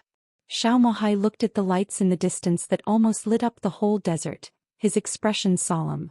He was a smart man but also a stupid man. There was no doubt about his loyalty to Li Tianlan. Because people like him, as long as they were sure that they had found an opportunity, they would not leave the slightest way for themselves. Li Tianlan had been in the desert for nearly 2 years. Xiao Mohai had done a lot of things, but it seemed that he had done nothing. He was the warden of the desert prison. But in the face of a prisoner, he gave up his dormitory and all his communication equipment. At the same time, he provided the most detailed information about the entire range of the desert prison, as well as some technical parameters of the Sky Arrow base and the Sky Eye base. Dongqing Wudi and Yi Dongxing had been here. Military counselor had been here. Li Baitian had also been here once. Qin Weibai had even lived here. This was the desert prison, the most strict and mysterious forbidden area in Zhongzhou state. But anyone who had something to do with Li Tianlan seemed to be able to treat this place as a hotel where they could come and go as they pleased. The small amount of funds in the desert every year was blatantly appropriated by Xiao Mohai in an almost extravagant manner. Birds and beasts, delicacies, famous cigarettes and wine, He even brought his daughter and sister here to serve Li Tianlan. He ignored the overt and covert warnings of Zhou state, and did not care about the people who criticized him in the council. Even when Li Huaqing and Chen Fangqing came, he only cared about Li Tianlan and completely ignored the two giants who stood in the highest position in Zhou state. He did everything he could to the real extreme. There was no way out. But he gained Li Tianlan's trust in the shortest time. True trust and even appreciation. As a result, he was given opportunities that countless generals of his rank, and even those with better backgrounds than him, could not get. A year later, as Li Tianlan left the prison, the General Staff Headquarters, the Navy Headquarters, the Army Headquarters and the Blood Battalion. He could choose any of these extremely prominent positions. Of the 4 positions except for the Secretary General of the Army Headquarters, which was the deputy, the other 3 were all real top leaders, which could be said to be the top positions with real power in the entire Zhou state. This was enough to show how rich Li Tianlan was in return for him. But he did not want any of them. He really wanted to follow Li Tianlan and did not care about the so-called prominent positions at all. He often thought that the ancestors of the 7 sword-holding families above the clouds in Beihai must not have thought that their families would have today when they started their business with the chosen one of the Wang family of Beihai.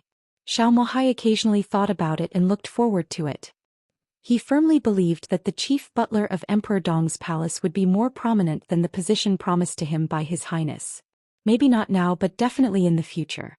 He cut off all his retreat routes and exchanged absolute loyalty for Li Tianlan's full trust. So until now, in the face of the vast army of more than 50,000 people and the invincible realm experts with murderous weapons, he still did not think about retreating, even though he knew that his chances of breaking out of the encirclement were slim. The blockade of more than 50,000 troops. If Li Tianlan was really locked here, Xiaomohai could be sure that his end was doomed to be extremely miserable. Because after losing Li Tianlan, no one would let him go. So the army blockading the prison was not only Li Tianlan's business, but also Xiaomohai's business. The greatest loyalty was nothing more than no matter what the problem was, as long as it was his boss's business, it would definitely be his business. So he did not think about retreating.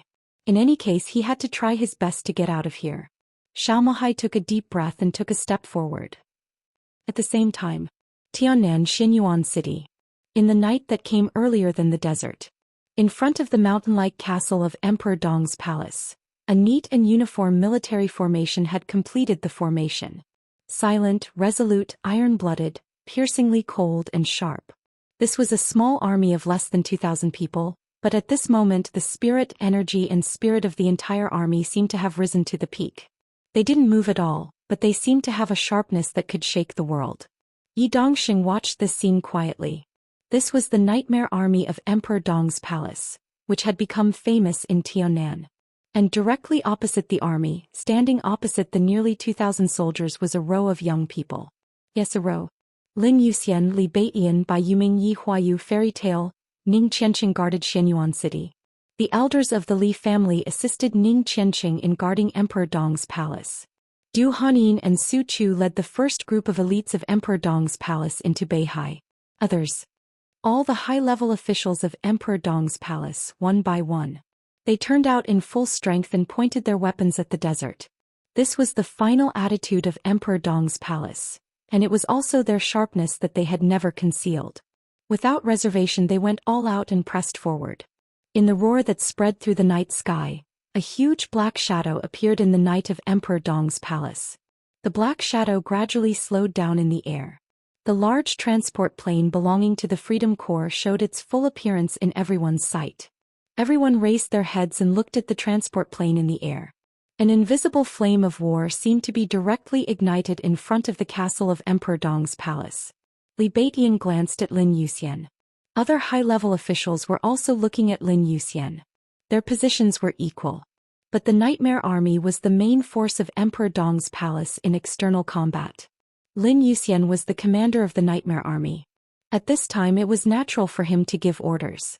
The transport plane blocked the starlight and cast a large shadow in the night. Lin Yuxian raised his head. He slowly stretched out his palm. The space fluctuated slightly. A pseudo-domain similar to the invincible realm but not pure flickered for a moment and disappeared instantly. Crack. An incomparably clear and melodious sound of friction suddenly rang out. His palm seemed to hold something. In an instant Lin Youxian's aura rose wildly, and his whole person seemed to become a sharp and peerless long sword in an instant. The blue electric arc lingered in his hand. Lin Youxian watched this scene quietly, as if he were looking at a half-step invincible realm expert in front of him. The shape of a long sword appeared in his hand. It was not one sword. It was two swords. Two sparkling and translucent scarlet long swords with an incomparably ferocious shape. The murderous aura rushed over. Lin Youxian held two swords, looked ahead and said calmly, "Nightmare Army, let's go." An earth-shattering roar responded to him. Kill. No matter who it was. There was only one kind of treatment for those who stood in front of them. Kill. No matter who it was. Lin Youxian took a deep breath and looked down at the long swords in his hands. Almost everyone's eyes were attracted by the two strangely shaped scarlet long swords. Li Baitian's eyes flickered slightly as if he was thinking. Others' eyes were a little blank. A little farther away, Yi Dongxing stared at the two swords in Lin Youxian's hands, and his eyes were extremely complicated. The world had been reincarnated. The old things reincarnated. The time reincarnated. Among all the people present except for Lin Youxian, perhaps only he knew the two swords. It was hard to describe the excitement in Yi Dongxing's heart at this time. He took a deep breath and his eyes seemed to be a little warm. Hundreds of years ago, these two swords had conquered nearly half of Beihai's territory, expanded Beihai's 80,000 square kilometers of land to today's 160,000 square kilometers, turned Beihai into Beihai province, and made the Wang family of Beihai the top power in the dark world. At that time in that era Mount Dibing, supported by these two swords, was really invincible and swept away everything. 300 years ago in the unprecedented major crisis in Beihai, it was also these two swords that stabilized the foundation of Beihai province. That year the heroic posture of the man named Li Xiuxin holding two swords still shone in the history of the Wang family of Beihai. And now, 300 years later, Lin Youxian holding two swords stood in Tianan. He would go north into the desert. He would also go north into Beihai again. Yi Dongxing's body trembled a little and his eyes were full of tears. The two swords that had been sealed for nearly 300 years were held in Lin Youxian's hands, fierce and quiet. In that initial era this was the sword of Beihai. But in that most glorious era, this was the sword of the ancestors of the Lin clan. In the initial era of the Li family more than 300 years ago, this was the sword of the ancestors of the Li family. In the final analysis, this was the sword of the ancestors of Xuanyuantai. Two scarlet long swords. Divine punishment in the left hand. Divine punishment in the right hand. Chapter 848. The ghastly white light slowly swam across the boundless desert. It was the 11th hour since they entered the desert. At the forefront of the blockade, the formation of the 43rd Army was still neat, and the whole army was still in the highest alert state. Xiao Mohai approached the front cautiously and his speed was getting slower and slower. His breathing was steady, almost without any ups and downs. One after another, subtle and almost imperceptible electric arcs covered his body. The space around him was slightly twisted and he passed by groups of patrolling soldiers. The light in the distance shone over again. Xiao Mohai quietly glided to the left for a distance. He stood there motionlessly. A group of heavily armed soldiers walked past Xiao Mohai in silence. They held an amazingly bright flashlight in their hands, which shone in the direction of the depths of the desert from time to time, leaving white rays. The light in the distance shone on several soldiers passing by, paused for a while, and then continued to spread into the depths of the desert. Xiao Mohai was completely still. The light and darkness alternated, and there was a fine layer of sweat on his forehead. The light just now could have shone on him from a few meters away. He was not afraid of the soldiers close at hand, but he was most afraid of the light in the distance. This kind of light, which seemed to have a wide range of illumination, was not only used for illumination. More than 2,000 extremely delicate parts were installed inside the launcher. This was the latest technology developed by Zhongzhou State in recent years, codenamed Explorer. Even though the 43rd Army was one of the trump card armies of Zhongzhou State, explorers were not popular in the 43rd Army, and there were only 5 explorers in the whole army.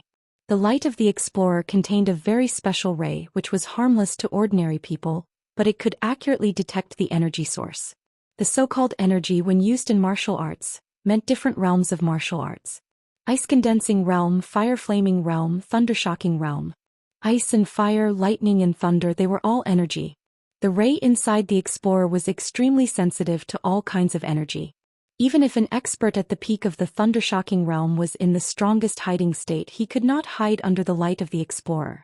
After many experiments, it was known that only a few experts at the peak of the thunder shocking realm and a half step to the invincible realm could escape the energy detection of the explorer.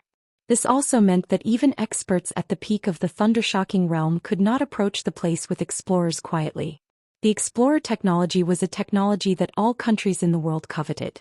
It was also a technology that Zhou state had always blocked. Even the Wang family of Beihai and the Beihai Corps were not equipped with explorers by Zhou state. Even though North Sea had never given up on the pursuit of explorers, everyone could see the great strategic value of the explorer. The most suitable place for this thing was the army. It was true that it couldn't perceive the energy above the half-step invincible realm. But in the army of thousands of soldiers and horses, without the main formation in groups, what trouble could a few masters make? Even in the invincible realm, there was a limit to his physical strength. He was still afraid of thousands or even more troops. Once the explorers started to equip themselves on a large scale, any army's defense would be impregnable. Xiaomahai was at the peak of the invincible realm. However, he had never thought of himself as a powerhouse in this realm.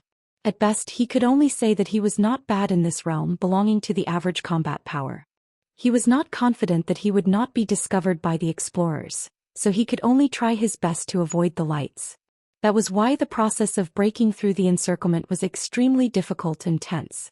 Another beam of light shone from afar. The pale beam of light swept across the night sky. It was indescribably arrogant and domineering. Xiaomahai's eyes darkened for a moment. He gritted his teeth and quietly approached the edge of the 43rd Army. Gu Qianchuan was on the edge of the 43rd Army. For some reason, as the supreme commander of this blockade operation, he did not put the command room in the center of the 43rd Army. Instead, he chose the edge position that did not seem to have any advantage. Ouyang Pengfei, the commander of the 43rd Army, sat opposite Gu Qianchuan and said in a steady voice, "Your Highness, it's getting late. Why don't you take a rest first?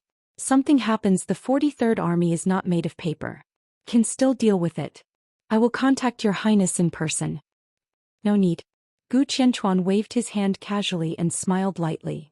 "I didn't come here from Kunlun City to sleep." "I understand, but..." Before Ouyang Pengfei finished speaking, Gu Qianchuan shook his head and said slowly, "Keep an eye on Li Tianlan tonight. I know very well who Li Tianlan is. The whole dark world knows very well who Qin Weibai is. Both of them are now in the desert prison. In the face of the blockade, how can they really swallow their anger? Hey, neither of the adulterous couple is willing to swallow their anger. They will definitely take action. Emperor Dong's palace has just been established and is developing rapidly. Do you know what's most important at this time?" Ouyang Pengfei blinked and looked at the dense army outside the tent. He was somewhat at a loss. "Momentum," Gu Qianchuan said lightly. His tone was very indifferent, but it gave people a feeling that he was gnashing his teeth. Perhaps he thought of the time when Kunlun City had just replaced the Li family's Suanyuantai. At that time, Kunlun City occupied the power center of the special warfare system of Zhou state. With the strong support of the Prince Group, the entire Kunlun City developed at an almost explosive speed in all aspects. Kunlun City was high-spirited and looked down on the world. But it was also at that time that Wang Tianzong of the Wang family of Beihai returned from traveling in the polar region and successfully entered the invincible realm. The first thing he did when he returned to Mount Dibing was to challenge Gu Xingyun. Gu Xingyun had no reason to refuse. Even if he didn't want to agree, he really had no reason. He was the god of war of Zhou state. No matter what opponent he faced, he couldn't avoid the fight. Otherwise, the whole Zhou state would be very disappointed. He was the governor of Kunlun City. If he flinched, the whole special warfare system of Zhou state would also be very uneasy. He entered the invincible realm earlier than Wang Tianzong, and his realm had been stable. He didn't think he would lose. Kunlun City was developing rapidly. If he didn't accept the challenge, it would undoubtedly lower his own momentum. Therefore, without any hesitation, Gu Xingyun went directly to Mount Dibing alone. He was full of lofty sentiments and momentum. That challenge could be said to be a golden age in that year, but it was not Gu Xingyun who achieved it. The whole challenge took 9 seconds. One sword. Gu Xingyun was seriously injured and couldn't get up. This was Wang Tianzong in that year. The Southeast Group and the Wang family of Beihai, which had been somewhat turbulent, seemed to have completely calmed down because of this sword. Kunlun City, which had been developing rapidly, also suffered an unimaginable setback because of this sword. It no longer had the vigor and momentum of a rising force. Not only Gu Xingyun, but even Gu Qianchuan couldn't help thinking that if Gu Xingyun had won or ended in a tie, Kunlun City and the Special Warfare Group today would have been far stronger than they were now. Gu Qianchuan followed Kunlun City all the way from a rising force. Now he saw an equally ambitious rising force.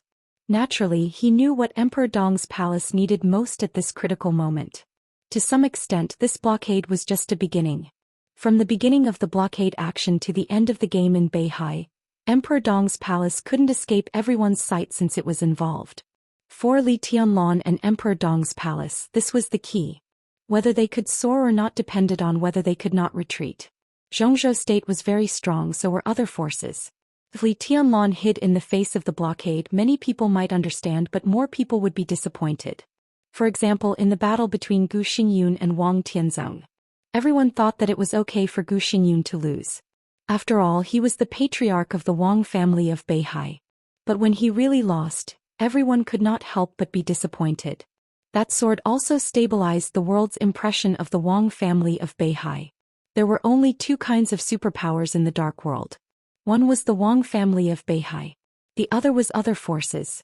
The situation that Emperor Dong's palace was facing now was no less critical than the battle that year. At this time, as long as not everyone in Emperor Dong's palace was a fool, they would definitely make the toughest response in the shortest time possible and completely stabilize the prestige of Emperor Dong's palace with one spurt of energy. This was also the reason why Gu Qianchuan chose this location for his command room. He expected Emperor Dong's palace to encounter an unprecedented setback in this critical period and to form an irreconcilable personal feud with Emperor Dong's palace on behalf of the Prince Group. He had a murderous weapon, a stable realm, and a strong combat capability. He had many advantages, but he still chose this place as the headquarters. There was no other reason. It was just because it was on the edge of the 43rd Army. If things really couldn't be done, this was the most suitable place to escape. Well, the most suitable place to retreat. For a whole day, Gu Qianchuan was waiting for the reaction of Emperor Dong's palace. The more time passed, the more nervous he became. Rest? It was impossible for him to rest at this time. He was almost sure that there would be news coming out tonight. Otherwise, as long as the blockade lasted for more than 24 hours, those who observed the reaction of Emperor Dong's palace would be disappointed. The ear-piercing ringtone of the phone suddenly rang. Gu Qianchuan, who had intended to pick up the teacup, suddenly shook his hand and he lost his composure for a moment. He took a deep breath, glanced at Ouyang Feiping and did not speak. Ouyang Feiping immediately answered the phone. The hurried sound in his ear suddenly exploded like thunder. It was Huang Tong, the commander of the Beijiang military region. An hour ago. Tiannan Xinyuan City. 1,760 elites of the Nightmare Corps of Emperor Dong's palace boarded the large transport plane provided by the Freedom Corps. Lin Yuxian, Li Beiyan, Bai Yuming. Almost all the high-level officials of Emperor Dong's palace came out. Their destination was the desert prison. When the Nanyan military region of Zhongzhou state received the news and urgently sent fighter jets to intercept, the two large transport planes flying in the air did not hesitate and directly hit them. Of course they did not hit them. But the two large transport planes just rushed out of the interception of the Nanyan military region and had now entered the sky above the Southwest military region. In the face of the questioning of the Southwest military region, there was only one response on the transport plane. No explanation was given. Maybe they couldn't remember, or maybe they didn't have time to think about it. We are soldiers of Zhongzhou state. In the military plane of Zhongzhou state, there is no place in Zhongzhou state that we can't go. Chapter 849. Ouyang Pengfei immediately conveyed the response of Emperor Dong's palace. To be exact, it was a response from Lin Yuxian, the commander of the Nightmare Legion. In the territory of Zhongzhou state, where couldn't the army of Zhongzhou state go? Gu Qianchuan's curse words were stuck in his throat. He wanted to say something, but he could not say anything. Because he thought of the nature of the Nightmare Legion. Under normal circumstances, an ordinary army could not go anywhere without receiving orders from the top. It could only stay in its own station and train. But that was a normal army under normal circumstances. But the Nightmare Legion was abnormal from the beginning. First of all, it was the foreign combat force of Emperor Dong's palace. Not to mention the special position of Emperor Dong's palace in the country, the Nightmare Legion was given great freedom since its establishment. In theory, the combat range of the Nightmare Legion was the world. It had the most simplified configuration, the most powerful mobility, and the most free combat style. All of this was specially approved by Dongqing Wudi. Even Li Huaqing and Qin Fangqing agreed to it. At that time, no one could think of today's situation. So it seemed to be a coincidence. But no one expected that this coincidence would become a sharp sword to break through the blockade. Now the sharp sword was unsheathed, and the sharpness from thousands of miles away was constantly approaching the desert. The full Nightmare Legion. The Emperor Dong's palace turned out in full strength. Gu Qianquan could feel the determination and strength of Emperor Dong's palace in this news. Thousands of miles away, whether it was mountains or seas, plains or deserts, they moved forward without retreat. This was the spirit of the entire Emperor Dong's palace. Lin Yuxian, Li Beiyan, Bai Yuming, Gu Qianquan thought of those names. Gu Qianquan's heart trembled slightly. He was very excited and also a little scared. He really expected countless important figures of Emperor Dong's palace to break through the blockade here. He would teach Emperor Dong's palace an unforgettable lesson in the cruelest way. Li Tianlan would hate him. But he acted under orders. Before the action, the blockade had been defined as a war by Qin Fangqing. So how much Li Tianlan hated him would be how much he hated the Prince Group and Qin Fangqing. The Prince Group and Kunlun City would be directly tied to the same boat.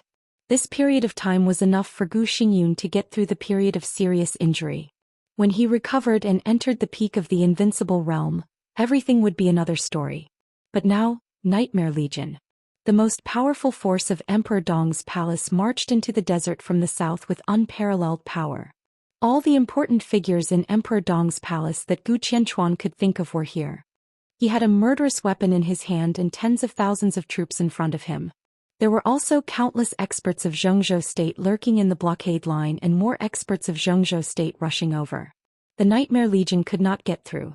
Gu Qianquan was sure of this.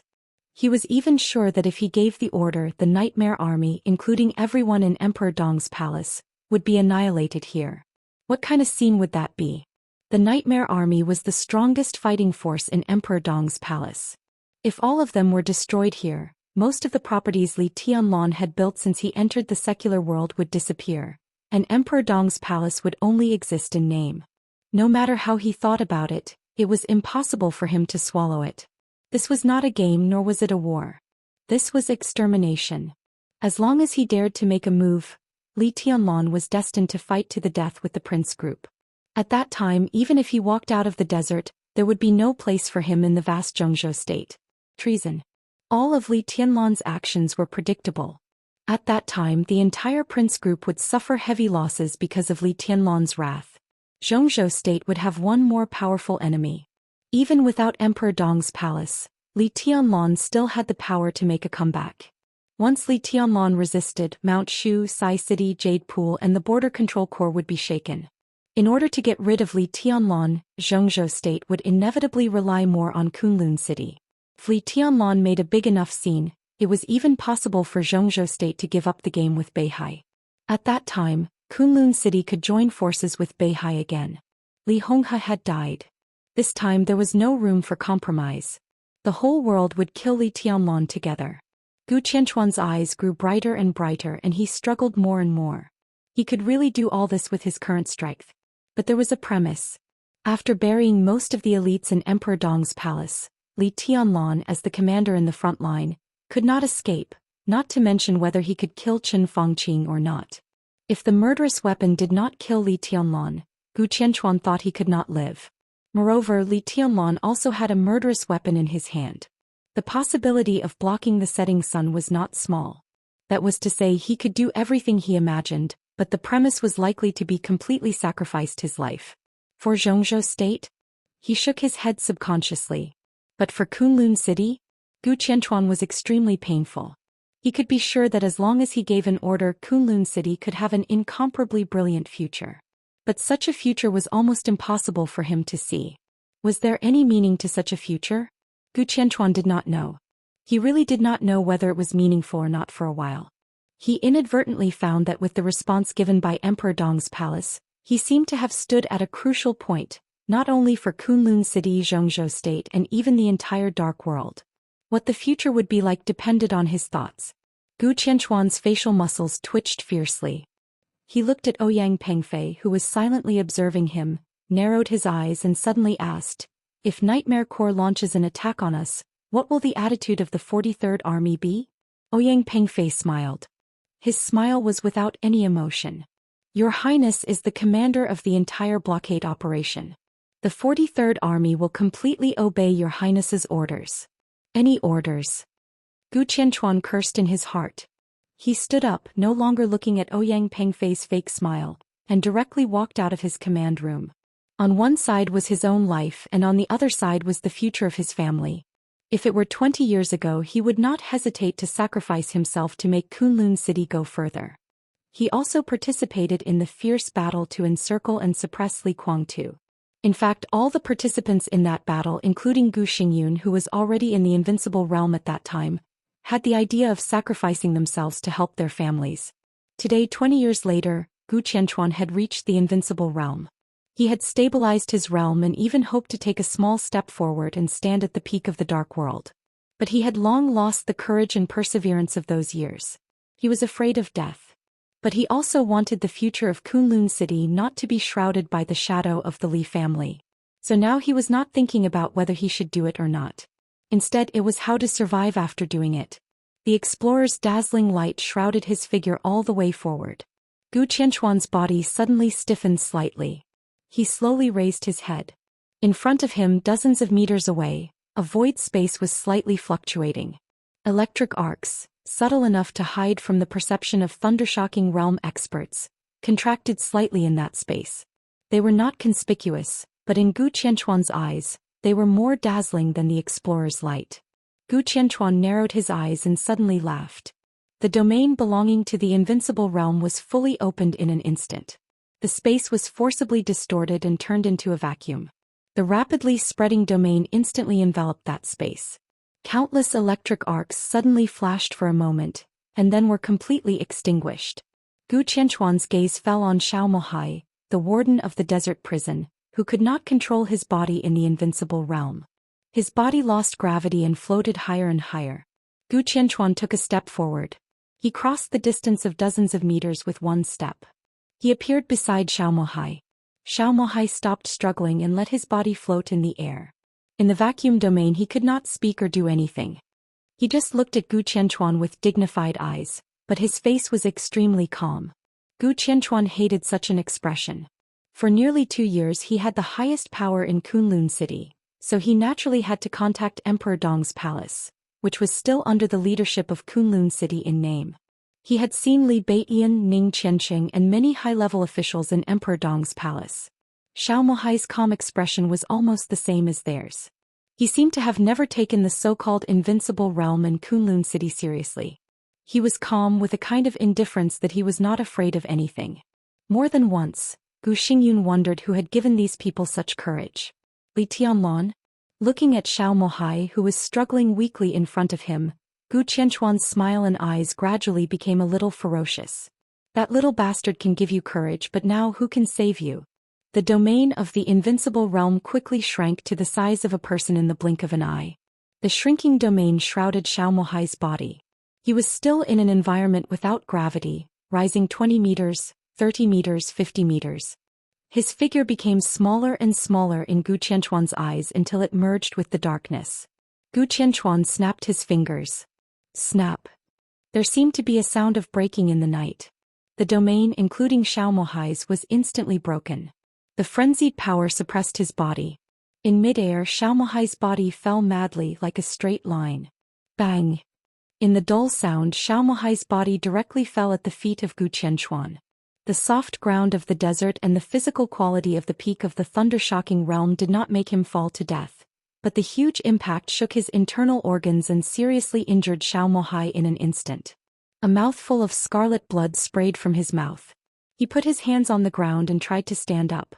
Gu Qianchuan came over and stepped on his head. Half of Xiao Mahai's head was directly stepped into the yellow sand by this powerful and heavy foot, stained with blood, which was shocking.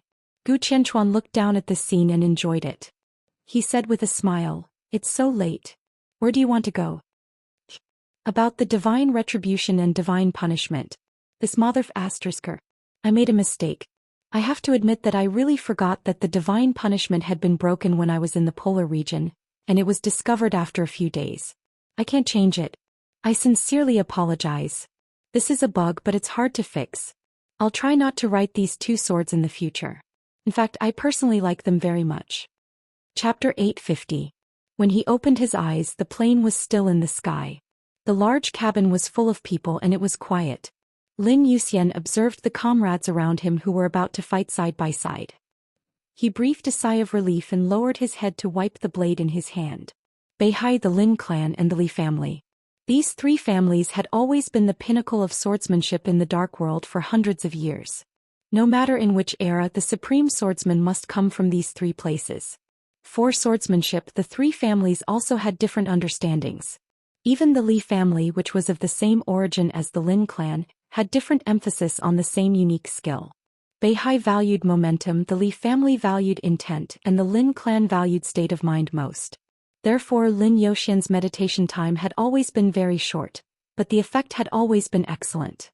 When the plane flew over the southwest province, he was the first to open his eyes after meditating before the war. His spirit reached its peak at the moment he opened his eyes. It was difficult to break through the blockade outside the desert. No one could deny this. Gu Qianchuan was an invincible realm expert with a murderous weapon. He was definitely not someone he could deal with now. Lin Yuxian was also clear about this. The possibility of breaking through the blockade was not high, but it did not mean that there were no variables. Lin Yuxian did not think that Zhou state would be so determined to launch a war against Emperor Dong's palace. In a place he could not see, Dongqing Wudi and Qin Fangqing must have been at daggers drawn. The final result was still unknown. But once the action began, Lin Yuxian could not retreat at all. Blood stained the desert and a large number of casualties were inevitable. Once the casualties reached a certain level, would Zhou state call a stop? The second variable was the desert. Li Tianlan was still cultivating his sword. Lin Yuxian did not know how strong Li Tianlan was now. But if he could know that the prison was blocked, he would inevitably respond. At that time they would cooperate from inside and outside. No matter how tight the blockade was, there would inevitably be some omissions. The third variable was the Wang family of Beihai. Blocking the desert prison meant that some people in the parliament would launch a real general attack on Beihai. The prison could not be blocked for too long and Li Tianlan could not know the news for too long. The main purpose of Zhou state blocking the prison was to make Mount Dibing lose a super heavyweight ally when dealing with the Wang family of Beihai. But before Li Tianlan broke through, Beihai would inevitably face the final battle. Beihai naturally understood this as well, so they would definitely take action during the lockdown operation. At this time Lin Yuxian knew very well that his father Lin Fengting was playing in Beihai. This matter concerns Emperor Dong's palace and Beihai. Will my father take action? These 3 points might seem illusory, but the most important fourth point was the most realistic. No matter what, it was impossible for the officers and soldiers at the blockade line to defend to the end. Emperor Dong was no longer a nobody and neither was Li Tianlan. The military order was for them to appear on the front lines, but among the tens of thousands of soldiers, perhaps no more than 30% of them actually dared to fight to the death. The Prince Group, the Special Warfare Group, all kinds of conflicts of interest, each with their own thoughts, their command and deployment in the state of war would inevitably have all kinds of problems. Although the number of the Nightmare Corps was small, they obeyed orders. Whether it was cohesion or average quality, they were far superior to the soldiers on the blockade line.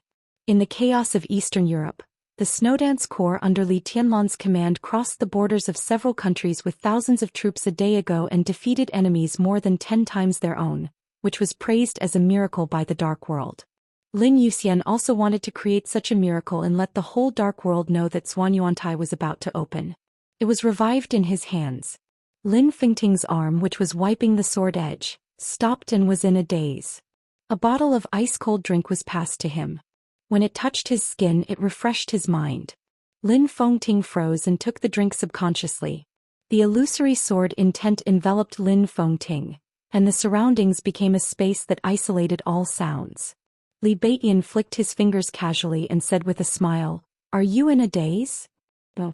Feeling the surrounding great void sword intent, Lin Fengting could roughly judge Li Beitian's comprehensive strength. He took a deep look at him and laughed. "I'm thinking if Xuanyuantai really appears from Zhongzhou State, what flag or badge should I use? What do you think of the old one?" "Not very good. The old badge? The one from the Tianlong family? That's more representative of the Li family, isn't it?" Li Beitian shook his head disapprovingly. "Then we have to design a new one." Lin Yuxian nodded thoughtfully. "Yes, I happen to know a designer. That figure, oh, that professional level. Let's talk about it another day." Li Beitian laughed. "I don't believe in professional level. They don't know swords or what Xuanyuantai is. I want to design it myself," Lin Yuxian said. "With your sense of beauty that has been eaten by a dog?" Li Beitian looked contemptuous. "Get out." Lin Yuxian laughed and scolded. "Hey, you still don't admit it. What's the name of that girl? Tingwan? She has been chasing you, right? Aren't you attracted to such a beautiful girl? If you are the heir of the Lin clan I can understand, but you are not now. Branch, do you understand? He's poor but he has a good family background, looks, a good figure, a good education, a good talent, and you're poor but you have a good family background, you have a good appearance, you have a good figure, you have a good education, you have a good talent. Screw you." Lin Yuxian sat aside with a disgusted look. Li Beitian's face became serious. "You really don't want to think about it? Wu Qingwan is currently the most promising person to become one of us. She can break through the thundershocking realm at any time and she is 2 years younger than you. You know what that means." Lin Yuxian did not speak but shook his head silently. Li Beitian sighed and said softly, "So I'm right. Your sense of beauty is really eaten by a dog." Lin Yuxian took a deep breath and did not speak. He waved his hand and directly dispersed the great void sword intent in front of him. The great void sword intent condensed again after dispersing. Li Beitian came over with a smile. "I say, what kind of girl do you like? I'll introduce you to one." "You can't." Lin Yuxian shook his head and said lightly. He had never felt that he liked anyone. But every time he mentioned the words such as his future partner, girlfriend or wife, he would always think of a pair of firm and crystal eyes. That was in Huading 2 years ago. Before the maneuver of the 2 academies, when he and Li Tianlong seriously injured Gu Qianchuan and Gu Xingyun, the slim figure stood in front of Gu Xingyun without hesitation. Her eyes. He could not forget it. Lin Yuxian lowered his head and was silent for a long time before he murmured, "So beautiful." Who? Li Beitian was a little confused. If Tianlong didn't replace Kunlun City, Beihai would still be the same, Emperor Dong's palace would be in the south, and Mai Xuanyuantai would replace Kunlun City. What kind of scene would Zhongzhou State be at that time? Lin Yuxian suddenly asked. Li Beitian was stunned for a long time before he became serious. He said solemnly, "The best scene." Unfortunately, no one thought of it or deliberately ignored it. Lin Yuxian said lightly, "But it doesn't matter. When we get through this, maybe we should talk about it." Li Beitian thought of the scene that Lin Yuxian said and was a little lost in thought for a moment. It was rare that he did not speak. The plane passed through the night and kept moving forward. On the way, the plane was flying. In the deep night, the luxury plane was about to arrive at an airport in the northwest of Zhongzhou State. His Majesty sat in the modified comfortable cabin and looked at the dark night outside the window. Suddenly he said thoughtfully, "How much do you think Qin Weibai weighs in Li Tianlong's heart?" Moraid was stunned and did not speak. He did not understand love. The relationship between men and women always stayed at the most primitive stage. He had no wife and daughter and he had never considered these. He thought that the answer he gave would not be correct. Maybe, it's more important than everything. Jiang Guochu was silent for a long time before he said softly, "More important than everything." His Majesty muttered these words to himself. He was a little lost in thought and no one knew what he was thinking of. Why is it more important than everything? His Majesty suddenly asked. "I can see the ambition in Li Tianlong's eyes. The country and the world he wants are all in it. Will a woman really be more important than everything in his heart?" Moraid's face was a little strange. He wanted to say something but stopped on second thought. He thought, How could you not know Li Tianlan? His Majesty glanced at him and did not explain anything. He really did not know Li Tianlan. In particular, he did not understand Qin Weibai's position in Li Tianlan's heart. Because if I were Li Tianlan, Qin Weibai's position in my heart would be more important than everything. Jiang Guochu said seriously. More important than the Jiang family of South America? His Majesty smiled faintly. But Jiang Guochu's answer was without hesitation. Yes, more important than the Jiang family of South America. His Majesty fell silent. He's worth it. Jiang Guochu said again. Ha. His Majesty sighed and did not speak. Your Majesty's question is very strange. Moraid suddenly said. Because I'm hesitating. His Majesty turned to look at the dark sky outside the window. I have a piece of news. If Qin Weibai is really more important than everything in Li Tianlan's heart, this news is enough to make Li Tianlan completely crazy. But I can't predict how crazy he will be. Maybe he will completely destroy the balance of the dark world today. So I've been thinking about whether to release the news or not. So your Majesty hasn't decided whether to do this or not? Jiang Guochu asked. It's too intense. I don't like it. I prefer to do it step by step. His Majesty shook his head. But if there's no other way, it's not impossible to consider doing this. The plane dived and landed slowly. So we're here now. Go to a place with me. His Majesty narrowed his eyes and smiled softly. If this trip goes well and we can kill Li Tianlan with the help of the general trend of the dark world, that's the best. If not, he shook his head and laughed strangely again. That news hee hee hee hee ha. Chapter 851. Lin Fengting was easy to find. Being in Beihai province and not deliberately hiding his whereabouts, with the strength of Mount Dibing, it was almost a matter of minutes to find a person in the whole province. He was fishing in Autumn Mountain. Autumn Mountain was not a tourist attraction in Beihai. The mountain was small and not high. There were not many things worth seeing. The only commendable thing was that there was a small reservoir on the mountain, which was not open to the public on weekdays. The water used to irrigate the flowers and plants on Mount Dibing basically came from there. Zhou Xian was the neighbor of Mount Dibing. It was more like a guard silently guarding Mount Dibing. Lin Fengting's tour was really comprehensive. From autumn to winter. He visited all the places worth visiting in Beihai. After going around, he finally returned to the vicinity of Mount Dibing. He liked Zhou Xian very much. He vaguely remembered the place where he fished for the first time when he was young. It was this small reservoir. He was still a child then. Beside him were Wang Tianzong and Li Guangtu. In front of him were his father, Uncle Li and Uncle Wang. 3 men capable of overturning the entire dark world were betting on whose fishing skills were better. 3 children are fighting. The winner could fish with the 3 adults. The loser was responsible for roasting the fish. At that time it was Wang Tianzong who roasted fish most of the time, and Li Guangtu always won. Lin Fengting would steal the fish that Li Guangtu caught and put it in his father's basket when Li Guangtu was not paying attention. During that season the scenery of spring was gorgeous, and fresh flowers covered the mountains and plains. The adults, children, fishing rods, and water carried indifference and tranquility that seemed as if it didn't belong to the mortal world. In this season the cold wind was blowing and the snow was flying. The fishing rod was still there and the reservoir was still there, but everything had changed. When Wang Xingxiao walked up to him, Lin Fengting was smiling. He seemed to be recalling something. His eyes were calm, but his smile was a little sad. Wang Xingxiao narrowed his eyes, hesitated for a moment and did not speak. Can you roast fish? Lin Fengting suddenly asked. Yes. Wang Xingxiao laughed and said, Yuatong likes to eat fish very much. I learned how to eat it when I was a child. I haven't cooked for a while, but I think I haven't forgotten how to cook it. Keep it simple. Let me taste your cooking. Lin Fengting handed a small bag to Wang Xingxiao, which contained some chili, cumin and other seasonings. Wang Xingxiao did not refuse and waved his hand casually. Flaming fingers. The snow-soaked branches became dry again. Wang Xingxiao started a fire and slowly peeled off all the fish scales. Lin Fengting watched all this quietly without saying a word. Is there something on your mind, uncle? Wang Xingxiao lowered his head and asked casually. Oh. Lin Fengting said lightly, I just feel that I'm a little pathetic. Pathetic? Wang Xingxiao raised his eyebrows. Those who can't let go of the past are the most pitiful. Lin Fengting said indifferently, I know this, but I can't let it go. Isn't that even sadder? Wang Xingxiao smiled bitterly and said nothing.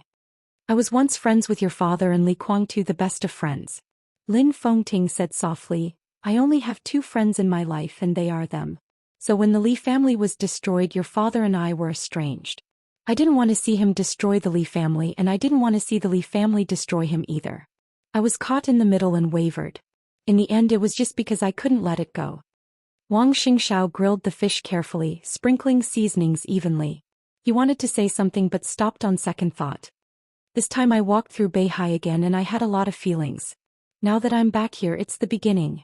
That's where it all started. I never understood why my good brothers would suddenly become like this. I also didn't understand why they could just let it go so easily. Only now do I understand. Perhaps it's not letting it go, but there are some things once done, there's no turning back. Lin Fengting laughed. Many years ago I met Tianzong here for the first time. Today, many years later, I'm back here to say goodbye to Beihai in the past. Maybe the Lin clan should make some changes in the future. Wang Xingxiao's face suddenly became serious. Uncle, do you mean that the Lin clan wants to enter the secular world? It doesn't matter. Lin Fengting said quietly, what's important is that Qin Fengqing is too intense. I approve of what you're doing now. A leader should act like a leader. When you stand in that position, the most important thing is to be able to tolerate others. In this regard, Li Huaqing is much better than Qin Fengqing. I understand their mentality and scruples, but I won't agree. After this incident, I can give them the balance that Zhongzhou state wants. Wang Xingxiao grilled the fish silently for a long time. The aroma of the barbecue spread on the snowy autumn mountain. Wang Xingxiao handed the first grilled fish to Lin Fengting. Lin Fengting did not take it. He said with a smile, your cooking is worse than your father's. Can my father grill fish too? Wang Xingxiao was a little surprised. My mother used to cook it. It was delicious. Ah, I forgot. Lin Fengting was a little absent-minded. He hasn't done this for many years. On Autumn Mountain many years ago, when the 3 children became 4, the adults were still fishing and the children were still fighting. As for the girl who joined them, now that he thought about it carefully, the number of times she won and the number of times she lost seemed to be the same. Lin Fengting smiled and stood up. He did not take the grilled fish from Wang Xingxiao's hand. It smelled delicious, but in his opinion it had no taste. Let's go, he said. Uncle, please wait. Wang Xingxiao stood up with the fish. Lin Fengting paused and turned back to look at Wang Xingxiao. Uncle, what do you think about the blockade of the desert? Wang Xingxiao asked seriously. This should be your concern. Zhongzhou state has blocked the desert and intends to trap Tianlan. Their general attack on Beihai is about to begin. It's a place of trouble. It's meaningless for me to stay here. He had never intended to get involved in this matter from the beginning. This was a matter between Zhongzhou state and Beihai. No matter who won or lost, he only intended to look on coldly. It was impossible for him to intervene in this matter. Because the Lin clan would make some changes in the future. Because of the new balance. He had to give a relatively clear attitude. I won't beg you to stay in Mount Dibbing, but I hope you can do me a favor. Wang Xingxiao said. Lin Fengting made a sound, neither too light nor too heavy. I hope you can go to the desert. I don't think it's necessary for the desert prison to be blocked. After all, this is a matter between me, Li Tianlan, and Zhongzhou state. Beihai is facing not only a war but also a feast. Emperor Dong's palace should not be absent. Wang Xingxiao said blandly. Lin Fengting smiled and was silent for a long time. I need a reason, he said quietly. This reason was not persuaded by Wang Xingxiao. It was a reason for him to avoid the hostility of Zhongzhou state. Thinking of what he had just said, Wang Xingxiao seemed to understand something and said in a deep voice, Qin Weibai is the best reason. Qin Weibai was, the patriarch of the Lin clan, was now blocked in the desert. This was indeed the best reason. Lin Fengting smiled and nodded. Let's go. He slowly turned around and his figure suddenly disappeared in front of Wang Xingxiao. Wang Xingxiao watched him leave and didn't speak for a long time. In the slight sound of footsteps, the figure of the enchantress came from the depths of the forest and said respectfully, Patriarch, did he agree? He has no reason to refuse. Wang Xingxiao said softly, whether for the Lin clan or for Emperor Dong's palace he will go. Asking Lin Fengting to break through the blockade of the desert prison. This was Wang Xingxiao's action. As soon as he made a move, it was almost a real fatal move. Of course, he knew that Zhongzhou State's general attack on Beihai was about to begin. At this time he didn't intend to waste any time, nor did he want to make unnecessary tests. Now that they had officially fallen out, he would go all out in every move he made. The blockade of the desert prison couldn't stop Lin Fengting. Even if Lin Fengting was seriously injured, he was still worthy of being the top expert in the dark world. As long as he wanted to. No invincible realm expert or murderous weapon could stop him. Beijiang. Gaomi City. In the deep night, an ordinary-looking black car slowly stopped in a villa area that looked like it had been around for a long time. His Majesty, who had traveled from Europe to the airport and then went straight from the airport to here, looked at the mostly silent lights in the villa area, narrowed his eyes and smiled. It's probably here. What is this place? Moraid looked at the villa area outside the window and was a little surprised. Who knows? His Majesty's voice was soft. Maybe it's a place that can change this era. Get out of the car. He pushed the door open. Moraid and Jiang Guochu followed behind him, one on the left and one on the right, looking around curiously. A domain that was vaguely similar to starlight spread over and completely enveloped the two of them. The figures of the three of them suddenly disappeared into the night. The three of them walked slowly under the eyes of the security guards at the entrance of the villa area. After searching for a while in the not-so-small villa area, they found a detached villa in the corner that would not attract anyone's attention. Number 17's here. His Majesty said softly. Should we knock on the door? Moraid asked. No need. His Majesty shook his head, walked into the courtyard of the villa and waved his hand. With a slight sound, the entire door of the villa instantly turned into countless powder and scattered in the night sky. The first thing that appeared in Moraid's eyes was a pair of ladies' underwear that looked very pure but seemed to be fished out of the water. Moraid's expression was a little strange. There were scattered clothes everywhere in the villa. From the porch to the living room. Coats, underwear, long skirts, shirts and messy clothes kept spreading. On the stairs, sexy high heels and a pair of men's leather shoes were casually thrown there. His Majesty looked at this scene and seemed a little surprised. He whistled and laughed. Is it so interesting? Moraid scratched his head and followed His Majesty to the master bedroom. Vaguely, an incomparably lazy and sweet voice came from the master bedroom. It was melodious, charming and soul-stirring. His Majesty narrowed his eyes and laughed. Such a professional voice. It's really exciting. Chapter 852. The master bedroom was lit with a hazy pink light. The light was blurry and ambiguous. When the three masters who stood at the top of the dark world walked into the master bedroom, the battle between the man and the woman on the huge, luxurious, soft bed seemed to be about to reach its limit.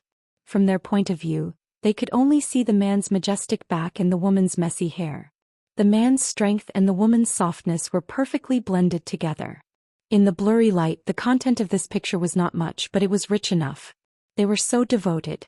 So much so that they didn't notice that there were 3 uninvited guests in the bedroom.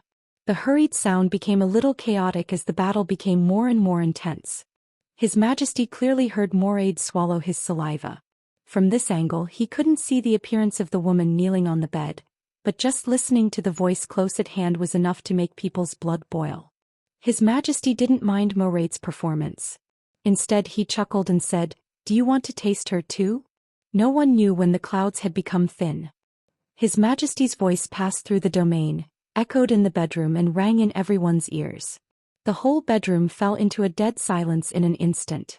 At this moment the bodies of the man and woman on the bed were all stiff. They were really stiff. They maintained their original movements and froze there motionlessly. The atmosphere suddenly became oppressive. Moraid grinned and said, "Yes." His Majesty nodded and said, "Approved."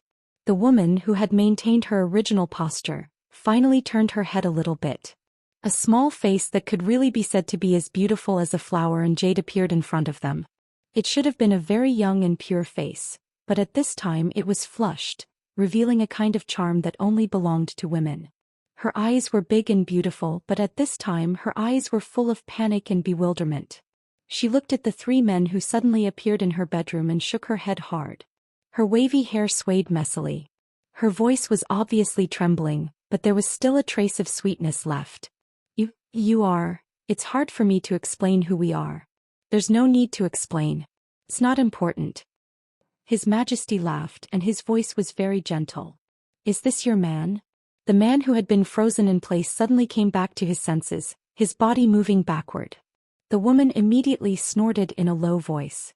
Under the ambiguous light, the woman's soft body simply made Moraid's mouth dry up. The bare-chested man quickly glanced at the three of them and found that they were all people he didn't know. He calmed down and then became furious. He said gloomily, "All of you get out of here. I'm in a good mood today. I'll give you 3 seconds, otherwise..." "She's your woman?" His Majesty suddenly asked. The man glanced at him. He couldn't see His Majesty's face, but his intuition told him that His Majesty wasn't very old. He didn't think too much about it and frowned. "What? You're her classmate? Or is it that teacher Bai who is pursuing him?" He reached out and hugged the trembling young woman beside him. He said coldly, "Yes, she is my woman. You can get lost now." "How self-righteous." His Majesty calmly said, "Gu Qianchuan will be very sad to know this." The girl's body suddenly trembled, and her flushed face instantly turned deathly pale. The man's face was also not much better than his. His face was livid and his eyes looked extremely flustered. Ning Yunshui, female, 26 years old, postgraduate student of Northwest University of China. 3 years ago you were valued by Gu Qianchuan and deeply loved by him. This villa is a gift from Gu Qianchuan. You even gave birth to a son for him. He is now next door, right?